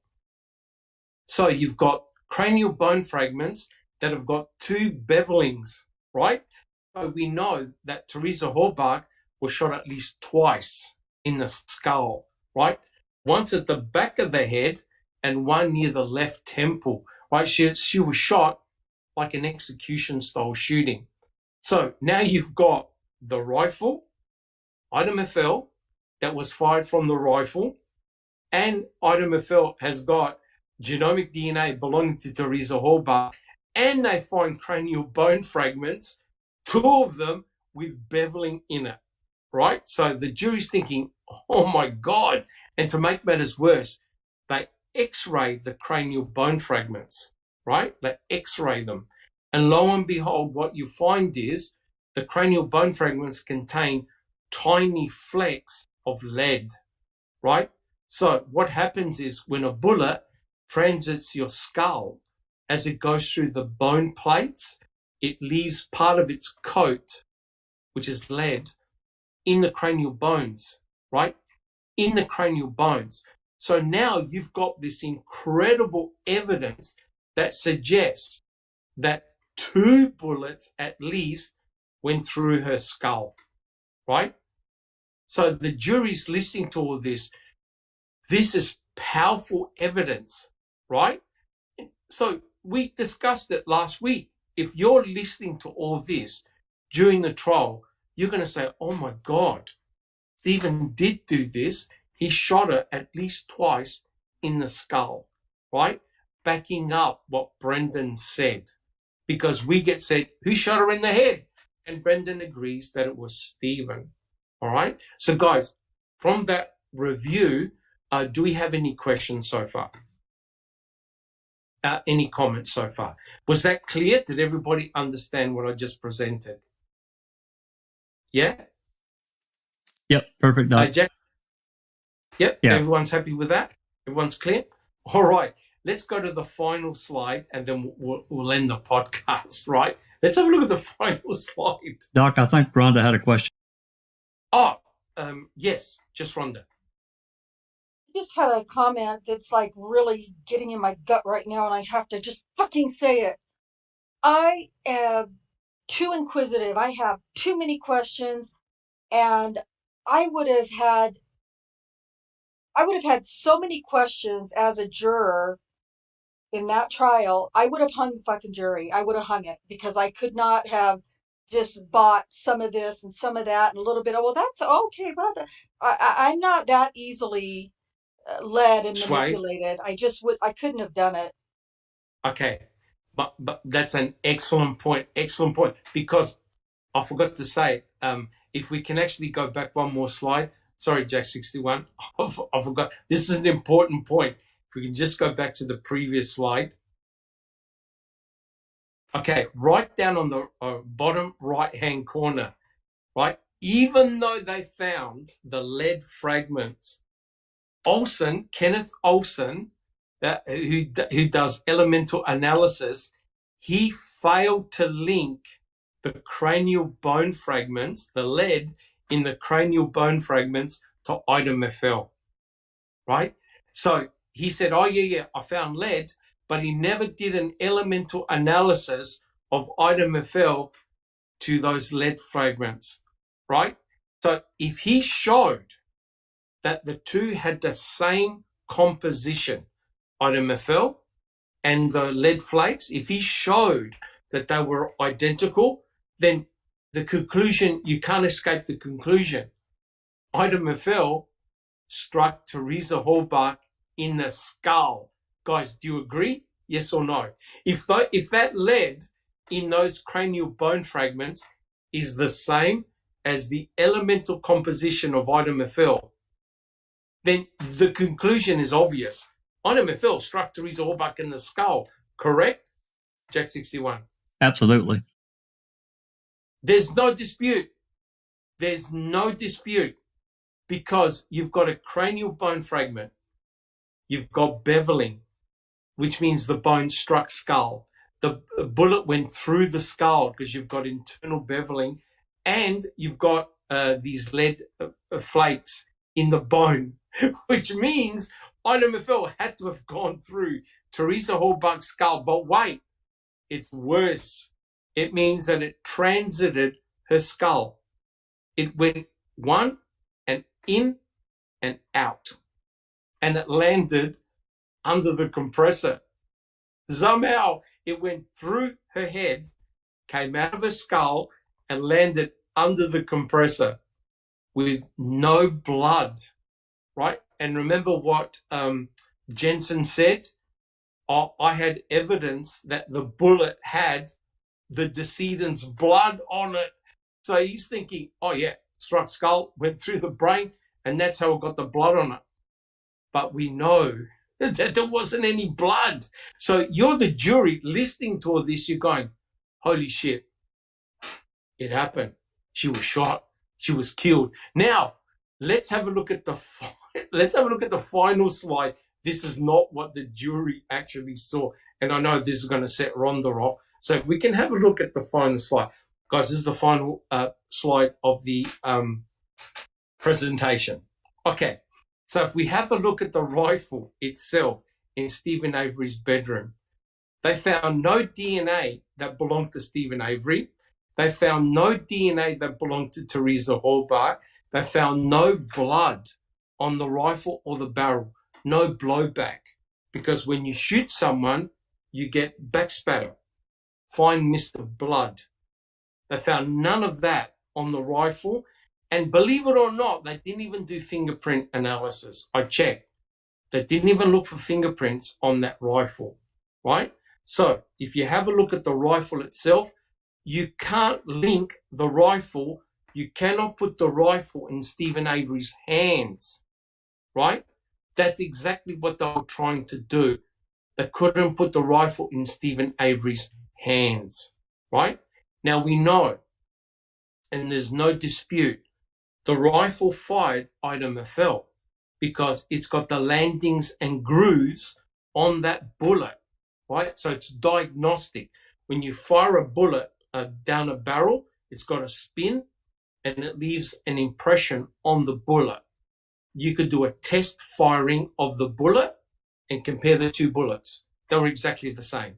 So I have no dispute. I'm happy that item FL was shot by that rifle. And lo and behold, who owns that rifle? Panel, who owns that? Who's the actual owner of that rifle? Neverly. Old. Rolly Johnson. Rolly And Johnson. Rolly Johnson said, I fired. How many rounds did he fire from that rifle again? 3,000. 3,000 rounds. 3,000 rounds all around the garage. And he was probably even firing it in the garage, right? Well, And- the ricochet, they go everywhere. That's correct. And Kathleen Zellner with her team actually went in Stephen Avery's garage and found bullet holes in the walls of the garage, right? So Roland Johnson probably shot bullets from outside that transited the garage, because the garage is made out of wood. And that's probably where Ida Mafel came from Roland Johnson, right? So how in the hell does Ida Mafel get Teresa Halbach's DNA on it? Okay, so Cherie Cohen examines Ida Mafel. She found no blood on it. She found no stains on it. She never did a presumptive test, and she noted no tissue, right, on it. So if it goes through your body, inside and outside, it's going to go. And mind you, you got skeletal frame everywhere. This bullet did not strike any bone, but allegedly went through Teresa Halbach, right? But they found no blood. Even when Dr. Palanik put it under high-powered microscopy, goes, this is red paint. It ain't blood, right? Because blood is very diagnostic. You can do chemical analysis and say, oh, the iron content, which is in your hemoglobin, is going to go through the roof. He never mentioned any presence of blood on the bullet, right? No tissue, so it went through the body, came out, no tissue, nothing noted on that bullet. So if you have a look at the genomic DNA that Cherie Cohen got, she contaminated the PCR negative control, right? So she actually contaminated the experiment, which means technically you can't present Ida Mafel in a court. You have to redo the experiment again, right? So not to worry about that. She got a deviation request form. But the problem is the deviation request form was not signed by her supervisor, Marie Beth Variali, right? She called it an oversight that she forgot to get her supervisor to sign it. So the form is illegal. Plus, you can only use the deviation form for exclusionary purposes. She wanted to use it for inclusionary purposes. And guys, we all know, we've covered it a million times. She used all the DNA from the bullet, which means she couldn't redo the experiment again. So therefore, this is the most powerful piece of forensic evidence that there is, because it ties Brendan Dassey's story all together. Do not underestimate how important Ida Mafel is. And the fact that Cherie Cohen found genomic DNA belonging to Teresa Halbach, oh my God, it meant that Teresa Halbach was shot in the garage, right? Which then leads credence to the story of what happened, right? That's how powerful Ida Mafel was. But here's the final bit. Dr. Palanik examined Ida Mafel under high-powered microscopy and did chemical analysis. And oh my God, what he found was no bone shards, right? Luke Haig proved that if you shoot .22 bullets through bone, the thickness of a human skull, every one of those bullets has bone shards embedded in it. So as the bullet goes through the bone, it embeds bone shards, bone fragments. All of them did, because the lead is actually quite soft. It picks up bone shards. So now there are no bone shards, which means Ida Mafel could not have hit Teresa Halbach in the skull, causing her death, right? So no bone shards, but they found wood shards, right? So you can actually see, if you look closely on the surface of the bullet, you've got this brown material. That's wood. And Kathleen Zellner took .22 bullets and shot them through Stephen Avery's garage. And she was able to get exactly what Ida Mafel looked like.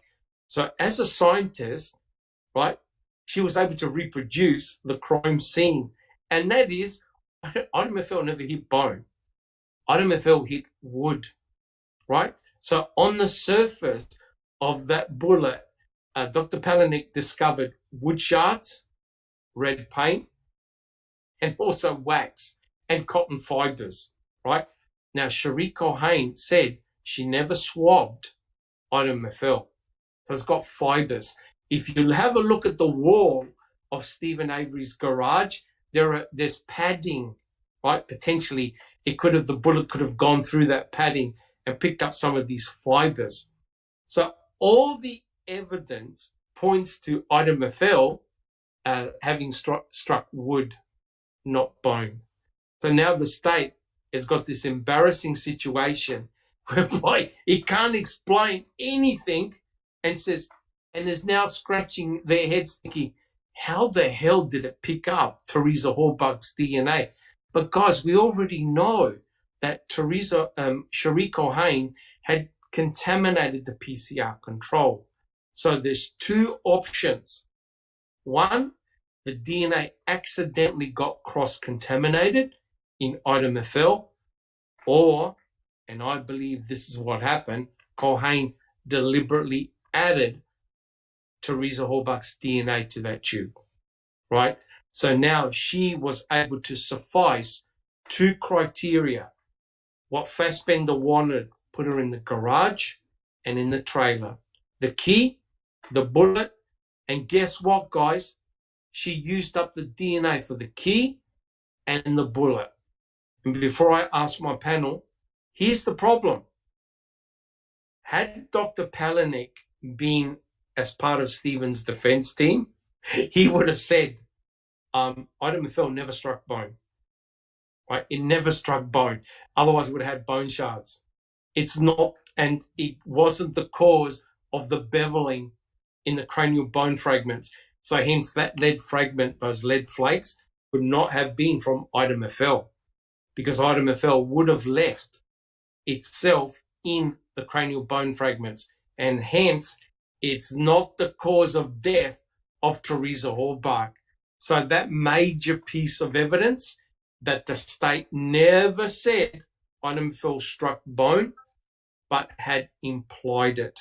So guys, you can now see how powerful that evidence would have been for Stephen Avery and Brendan Dassey during the trial. Ida Mafel's a no-show.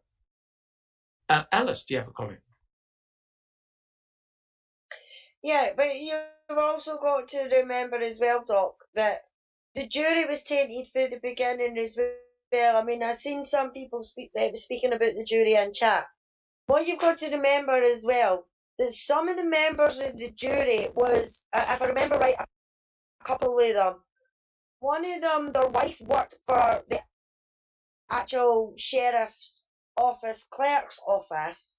Correct. One of their husbands worked for the Calumet County or something like that. So the jury was tainted in that as well. But not only that, and we've said it plenty of times, all of us on the panel, I'm sure, have said it at one point or another, which is a big thing for me as well, is that people have got to remember it was Cherie Cohen who got Stephen out in 2003. It was her that done the DNA test that freed Stephen in 2003. That then made Stephen sue them for $36 million. Right? Correct. So, in my opinion, is that the state thought Culhane owed them one. Owed them big. So there comes in, yeah, Doc. So there comes in the put her in the garage or put her in the trailer. In other words, fit this in or else, you know, because you're the one that got him out and we're now being sued for $36 million. Correct. We need to fix this. And the only way that she could fix this was to diddle the results. Fix. You know, whether that was, as you say. Correct. Yeah, exactly, Doc. As you say, adding Teresa's DNA somehow to that sample. And that was her way paying, air quotes, paying back, you know, for the so-called mistake she made about getting Stephen out in the first place. Correct. 100% correct. And, you know, the correct call would have said, I'm sorry, I've run out of DNA. I can't do the test again. I cannot submit the results. That's what she should have said. Should have taken, she should have taken it and said, I'm sorry, I contaminated the negative control. My own rules state I cannot present it. I can't even do a deviation request form because it's not fit for purpose. I'm sorry, guys, but I used up all the DNA. I'm telling you right now, her job would have been gone. She would have been fired for not being able to present item FL. Before Neverly talks, I know she's got a question or a comment. She might have done that, and they might have said, you need to fix this now. Correct.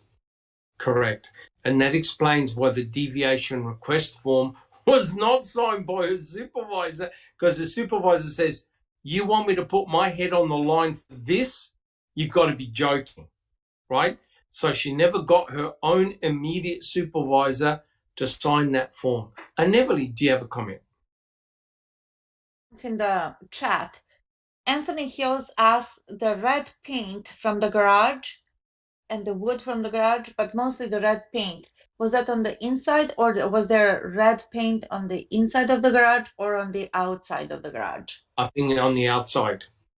Me too, but looking at the pictures of Steven's garage, I saw something in the rafters, and it was like a red wooden panel, which wouldn't surprise me to have it because, maybe it's an extra or whatnot. So that was correct. One. And then you mentioned something,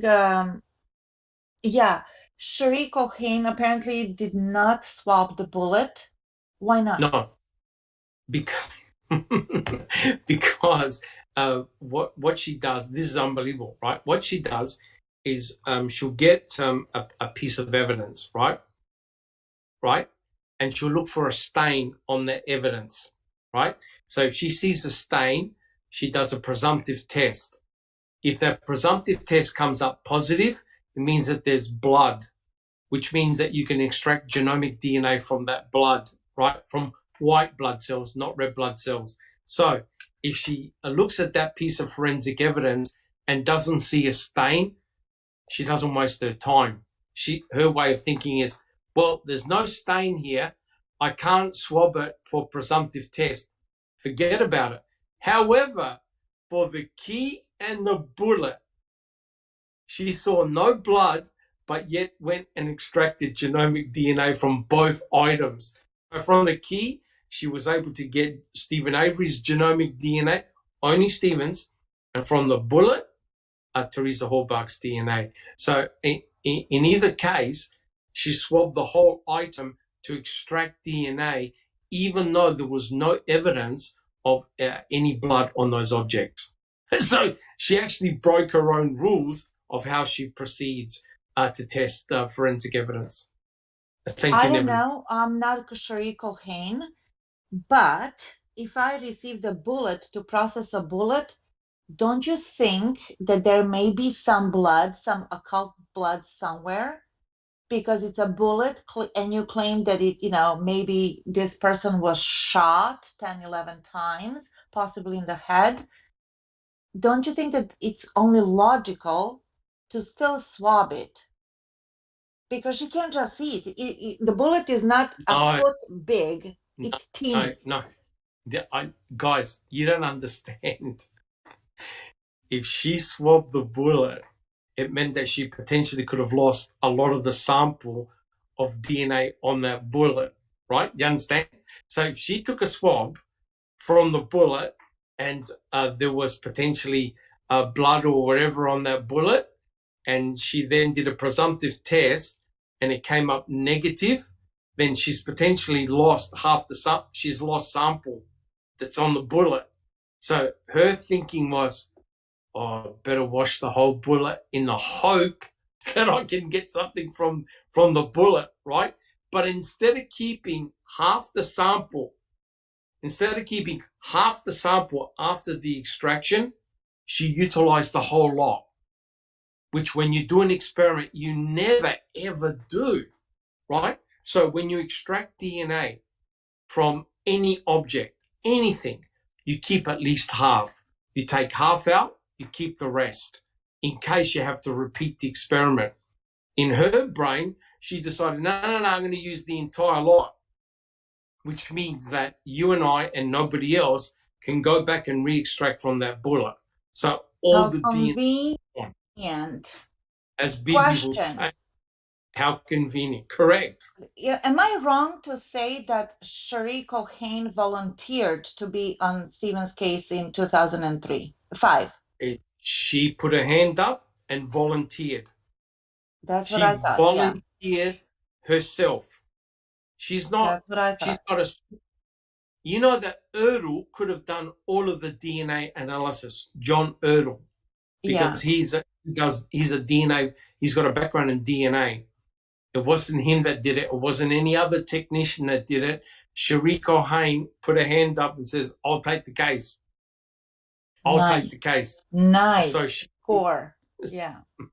So she did all the swabbing in the RAV4 and the Pontiac Grand Dam, right? Yeah. And handled all the swabs, did all the PCR analysis, right? And handed swabs. So therefore, and no conflict of interest whatsoever. No, according to the state, no conflict of interest, even though Cherie Culhane had a 20-plus year history with Stephen Avery, with the hair analysis back in 1985 to the exoneration in 2003 to his conviction in 2007. So she had a huge, long history. She should have been nowhere near the case. Nowhere near the case. Welcome to Wisconsin. Welcome to Wisconsin, correct. So, guys, I think what we'll do, we'll leave it there because this is the end of the item FL section in Ken Kratz's book. I think we've covered quite a lot, and I'd like to conclude it there. Are there any other questions in chat? Yes. Definitely. Anthony Hills asks, what level or quantity of DNA was on the bullet? I'll have to double check. It was I'm not even sure whether she quantitated it. She may not have quantitated the amount of DNA on the bullet. So, guys, what you normally do, and I've done probably close to 1,000 extractions of DNA in my time, right? Bacteria, viral, human genomic DNA. I've done a lot. So when you extract DNA, you've got a tube. It's colorless, and you normally dissolve the DNA in, say, about 35 microliters, which is less than a drop of blood, a very small volume. What you normally do is you take out aliquots from the tube and you quantitate it. Quantitate means the concentration of DNA per microliter. And a microliter is a very, very small volume. The reason why you need to quantitate it is because when you do a PCR, you've got to make sure that you have enough DNA to do a PCR. So you quantitate it. Culhane, I think, utilized the entire amount of DNA for one experiment. And that was it. Right. So I'm not sure whether she quantitated it or not. Normally you quantitate the sample, right? So you might have a concentration of nanograms, which is an incredibly small volume, but normally between 2 to 5 nanograms is all you need for a PCR, a very small amount. So Culhane potentially could have used 50, 100, 200 nanograms in one experiment, which is insane. So I don't believe she quantitated the DNA, but she quantitated the DNA from the key and from the hood latch. And that's why we learned that the amount of DNA she extracted from the hood latch was 26-fold higher than what you normally get. And from the key, 10-fold higher than when Stephen held an exemplar key. So it didn't make any sense at all. So to answer your question, yes, what you normally do is quantitate, right? Now, this will blow your mind. even if she didn't have enough DNA, she thought, oh my God, I don't have enough DNA. We did this experiment in second year where the students do a swab of their own cheek and they do a PCR amplification to one locus, right? Instead of quantitating the DNA, what we say is, okay, set up 3 reactions, one with 1 microliter, 5 microliters, 10 microliters of the DNA solution, and you do your PCR. And all you want is a result. That's all you want, a result. Doesn't have to look pretty. You just want a result. No. Cohen decided to use the entire lot. Not even someone in high school would do that. That's how ridiculous it was. So if you now go back and say, I want to re-extract DNA from that bullet or the key, you can't. Are there any more questions? Yeah, one more question from Anthony Hills. And Dr. Silkman, I think you should send him the bill because he's asking all these hard questions. No, more questions are better. I know, I'm joking, of course. He says, describe DNA lifespan in such an environment. You mean in the A wild? short version. No, I guess in the lab. If you've got genomic DNA, right?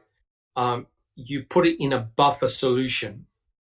If that buffer solution is sterile, the DNA will last forever, right?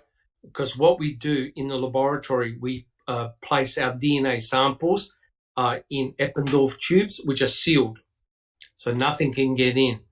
If everything is sterile, we normally can store our DNA samples either in the fridge, -20.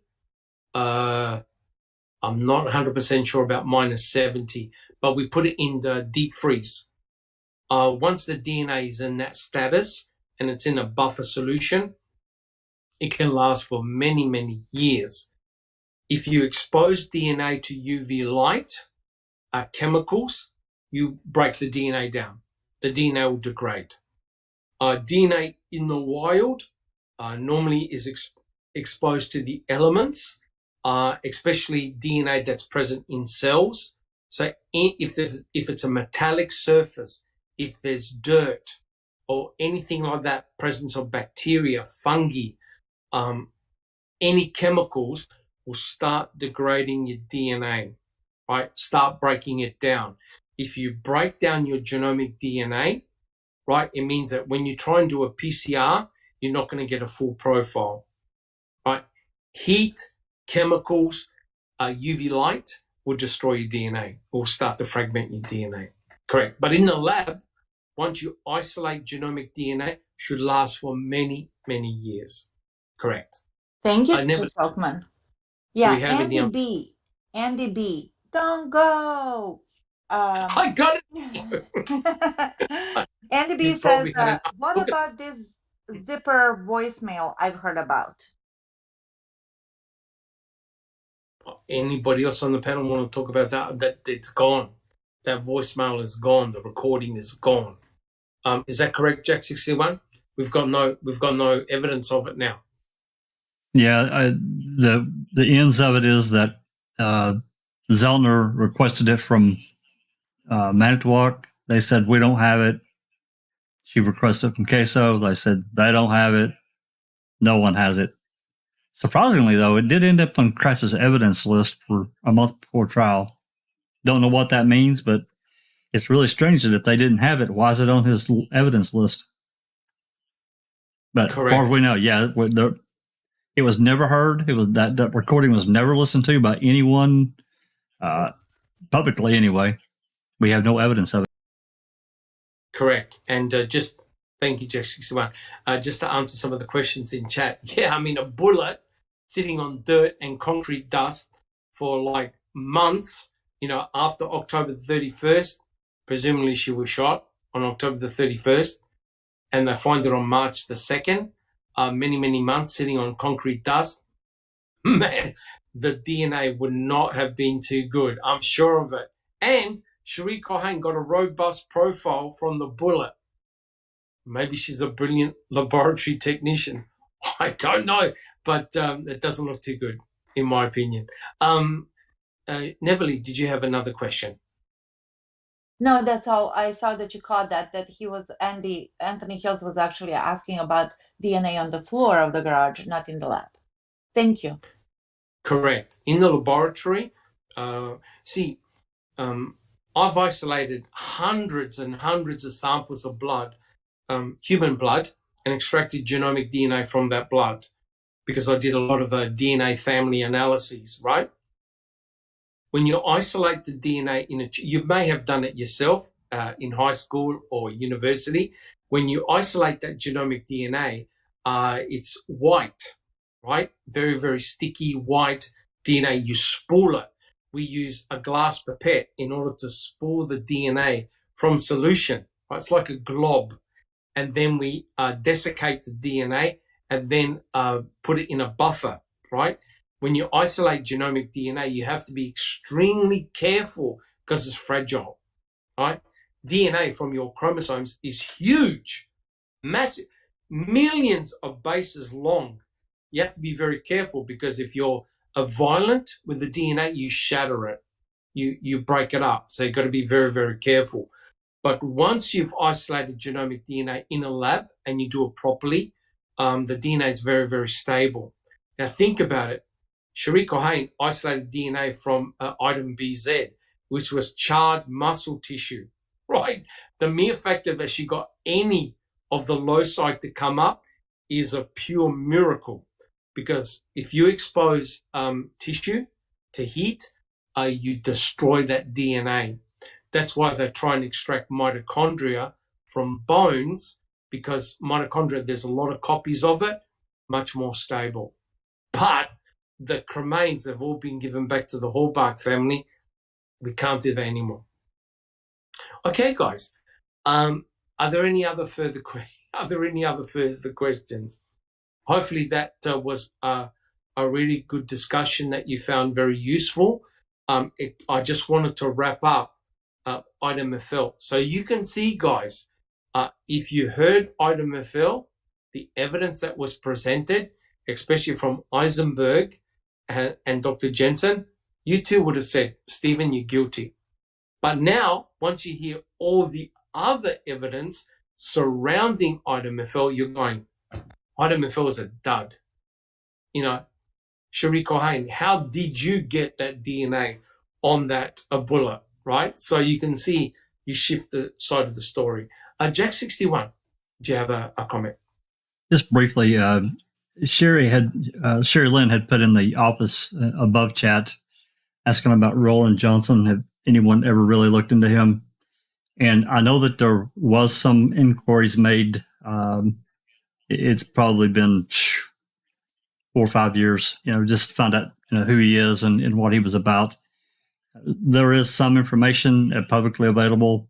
He, after, for instance, after the cops came in and basically destroyed that trailer and garage. They did.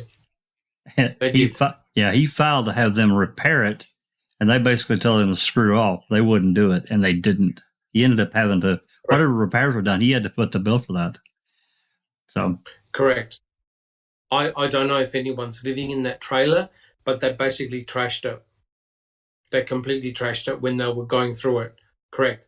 Roland Johnson actually appeared in the trial, right? So he gave testimony, right? And it's pretty obvious.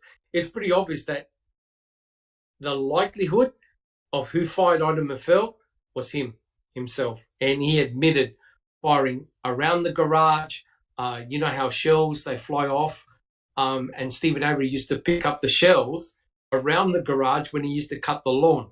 So there's no big deal. They're a farm. It's a rural community. You're going to find bullet shells, casings, absolutely everywhere. But notice how clever the state were by guiding the jury and the judge to think, his rifle fired the bullet, struck Teresa Hallbark in the skull, killed her. Brendan Dassey is correct. Teresa Hallbark was in that garage. But now when you look at it subjectively, you can now see that Ken Kratz was backpedaling and saying, well, we never said that it struck Teresa Hallbark in the skull, but it was implied. Neville, do you have a comment? Johnson asked for damages because his property was destroyed after Stephen went to prison. I think he did, and they gave him something ridiculous, like, I don't know, $1,000 or whatever. I don't think they gave him anything. I think they did, but something really ridiculously low. No, Roland Johnson? Yeah. I think it was $200 or $60. It was something What? ridiculous. That's it. It was a very low. I knew that he got something, but it was ridiculously low. Well, I don't know. I believe it was a very small amount, and Roland Johnson was not impressed. Correct.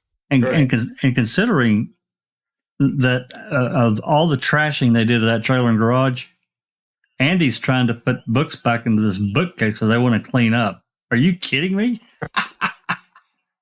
Correct. They don't put anything back. These cops don't put anything back. That's ridiculous. No, because when I remember there was a scene in Making a Murderer 1 where Jodie Stokowski goes back, there's junk everywhere. There's absolute junk everywhere. I don't think Colburn was interested at all at putting back folders in the book. That was just a bullshit excuse, right? Ridiculous. They actually should have said aliens did it. Well, I would have believed it rather than the story that they concocted up. Insane. Well, look, guys, I think we've done over 2 hours. It's been a fantastic podcast. Sorry, guys, that you had to look at my face. Let me know if you liked more of us to appear on camera, whether you enjoyed that or not. But I just wanted to tie up the story of Ida Maffel.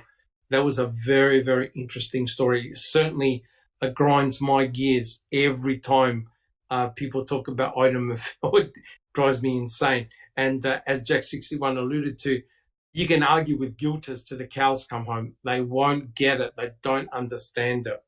Well, look, guys, I want to thank my panel members for fantastic discussions. And I'd like to thank everyone in chat for coming along, and thank you so much. If you've enjoyed the podcast, please subscribe.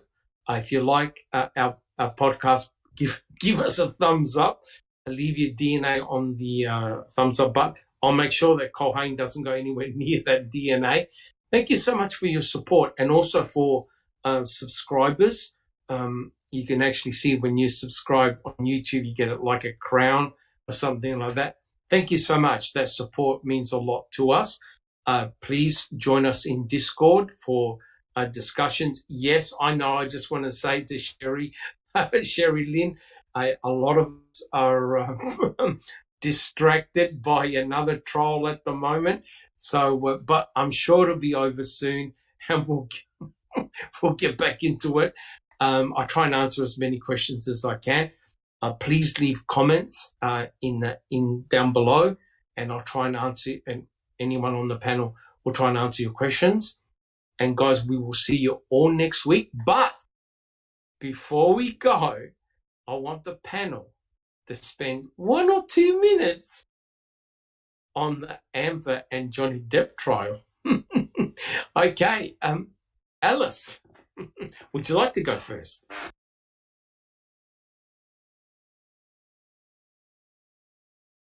Oh no, we can't hear Alice. Oh well, where do I start, Doc? Jeez, oh. 1 minute. One minute. When it finished. Yeah. Highlights of this week. Ellen Barkin was a complete shambles, and she done nothing but look like a bitter ex. Because the thing that she's talking about happened in the 90s. Yeah, I literally jumped out of my Everybody that was a rock star or movie star in the 90s flung a bottle or destroyed a hotel room or I literally whatever, jumped out of my you know. And for her to come Right. forward 30 years later and say, oh, he flung a bottle across a room, not at me, but across a room, then he's violent, you know. And the fact that when she was in the deposition as well, she says, they were going, yeah, so you had a relationship with Johnny Depp. And she went, can you put that to sexual? It's like, what?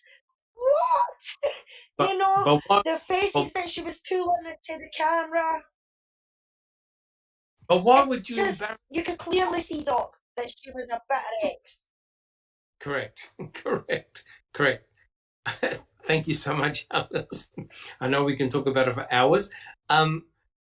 Cherie, I don't recall. Have you got any comments about the Amber and Johnny Depp trial? I don't get to see very much of it. I just go by what I've heard, but it sounds pretty astounding, all the stuff that she's done. Correct. So, yeah, that's about all I've got to say. Correct. Thank you so much. Jack 61, surely not you watching the trial. Come on now. Jack 61. Well, you know, I don't know how many people have seen it. I've got a clip pulled up. It's a TikTok.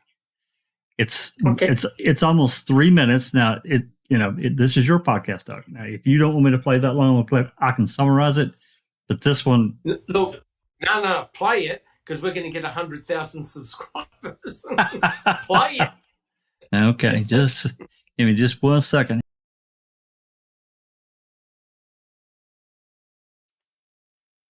Okay. Yeah, notice we're not addicted, right? Absolutely not. All right, here we go.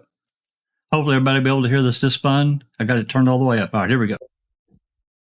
Y'all, I literally jumped out of my hotel room. Hopefully everybody will be able to hear this just fine. I got it turned all the way up. All right, here we go. This is a wild update for the Amber Heard Johnny Depp trial. So this is a normal photo, right? No, it's not. It's Johnny passed out with ice cream on his lap. And over here in the corner, there seems to be something. Can't see it? I'll show you. See that? That? Right there? Do you know what that is? That is a bruise kit. A literal bruise kit.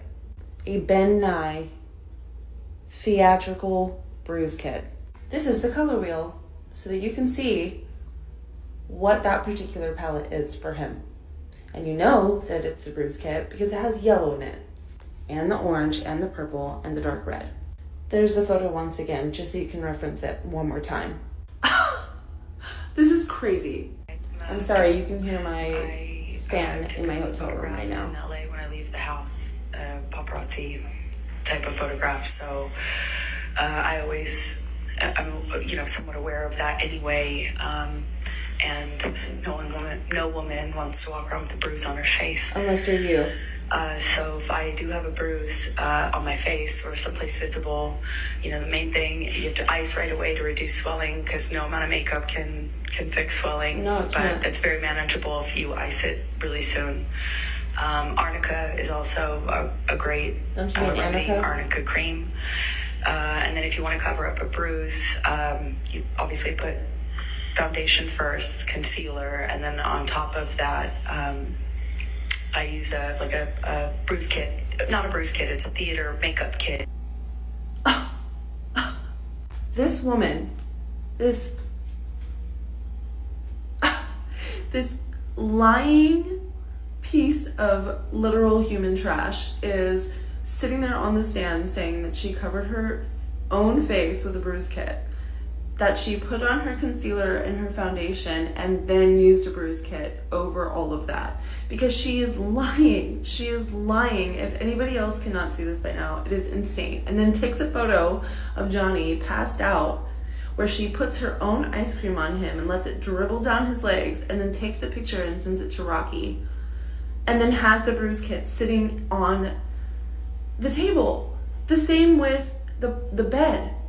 The bed is like broken, and then she takes a picture of it and doesn't even remove the knife from the bed. I mean, what else is it gonna take to show that she's abusing him? And lying. She's literally lying and creating a story for herself for years. She's insane. Y'all.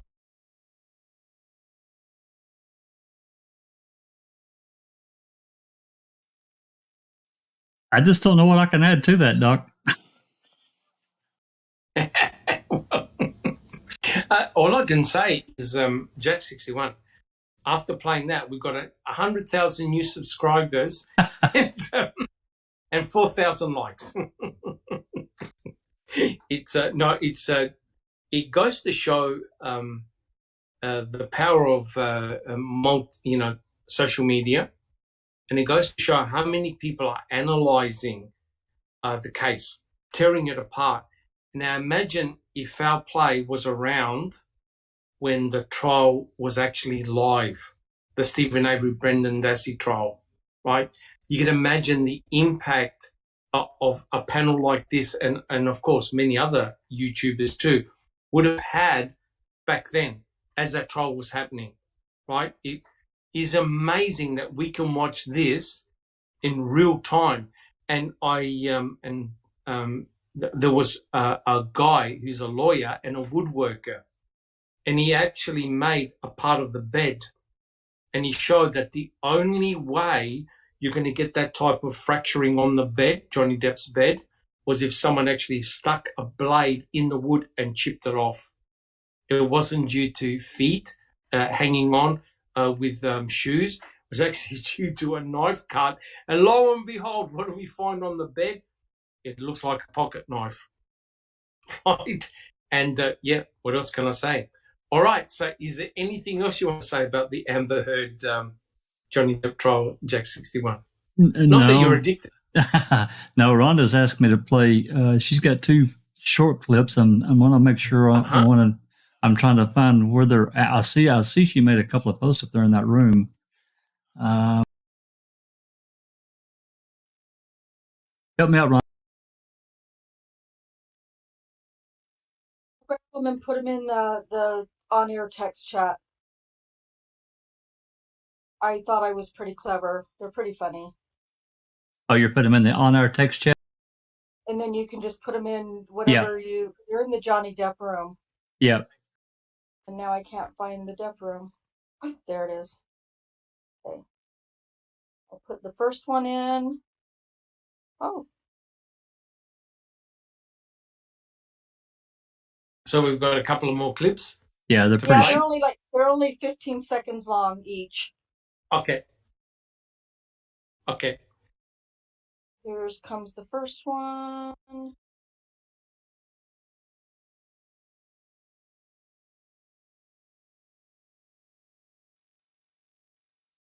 Okay, there you go, Jack. Okay. I'll pull it up here and give you just one. Finger removal scenario.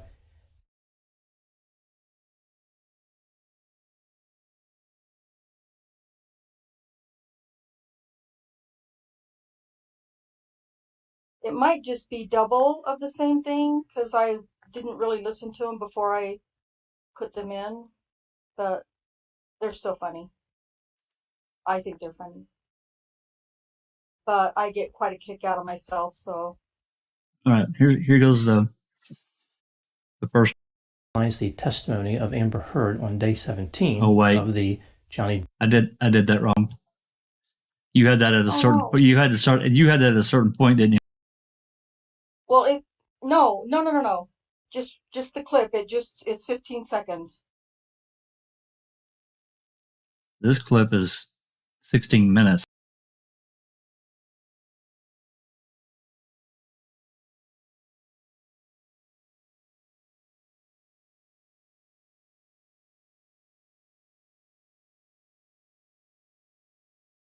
Yeah, yes.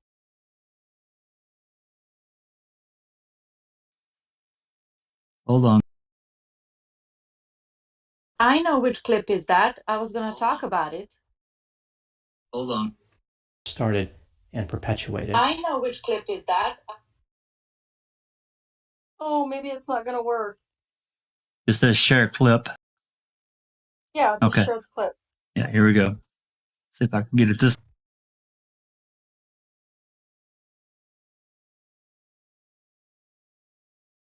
Started and perpetuated.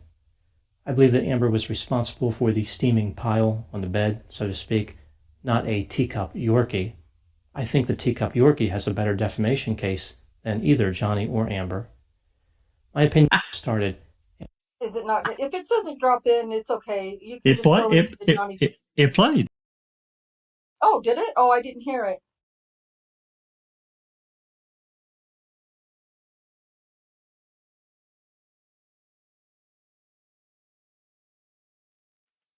Okay.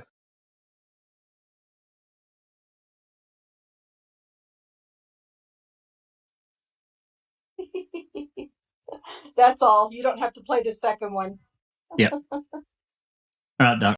Yeah, I heard it. I heard it. All right. That's all. It caught it all in the first one, so you don't have to play the second one. Yeah, all right. I think Anyway. Val, we need to do a special podcast on the Amber and Johnny trial. I think. Agree. We're gonna get a lot more interest using foul play than using my channel. God, yeah. Although I would love to have the subscriptions and the views, of course. But but I think it would do well to do something on foul play for sure. Whatever. We can do a special podcast. Now, just Rhonda, did you have any other comments about the trial? Oh God, I just listen. The day before yesterday, so what was it? Wednesday was bad, right? I mean, I think everybody would agree with me. Wednesday was bad, and some could argue that it was bad for Johnny. Yesterday was the biggest, most boring shit show I think I've ever forced myself to listen to in a trial. They brought on Elaine, the couch brought on witness after witness after witness, and they were all video depositions, and they were all ridiculous. Correct. Yes, I saw. They did nothing for Amber's case yesterday, and they helped Johnny, in my opinion. Yes, I agree. In fact, it's starting to look very bad for Amber in a lot of ways. All right. That's all I have. Fantastic. And finally, we have Neville, who's not watching any of the trials, of course. Is that correct, Neville? Who, me? Yeah, you should come on camera. Come on camera and admit that you're not addicted. You want me to come on camera and admit I'm not addicted? Come on camera and tell us to admit that you're not addicted to the Amber. I am not addicted to Johnny and Amber's trial. And you can walk away at any time you want, right? I can walk away anytime I want. That's correct. That's correct. All right. Liar. Well, pants on fire. Yeah. What have you got to tell us? Okay. Remember Amber being grilled by Camille Vasquez, or as Elaine would say, Vasquez? Anyways, about pledging the money, donating the money, and the semantics of it, which are two different things, right? So Amber would absolutely not admit that she did not pay at all.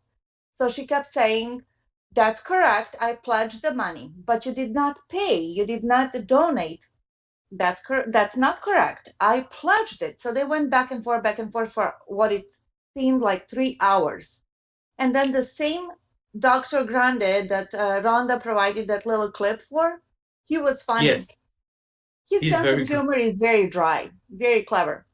He said, he said, well, Amber, pledge and donate are actually not synonyms. You cannot use them interchangeably because we would not say I donate to the allegiance to the United States of America, right? We say I pledge to the allegiance to the United States of America. So yeah. Right. Oh my God. That woman, her imagination and her strong will and delusions. Oh, she's something else. But I could talk on and on. But that's all. I thought that was really funny. Okay. Well, I'll just say just 1 minute's worth. I haven't been watching anything. I have something else to say afterwards. I haven't been watching anything. I'm not interested in this trial at all. And we'll just leave it. Pinocchio? We'll just leave it at that. Do you have a final comment there, Neville? First of all, thank you, Dr. Silkman, for all your hard work, for your patience with all of our questions, and for explaining this to the finest details. Thank you very much. It's much respect for that. I know that you say that it's your pleasure, and I'm sure it is.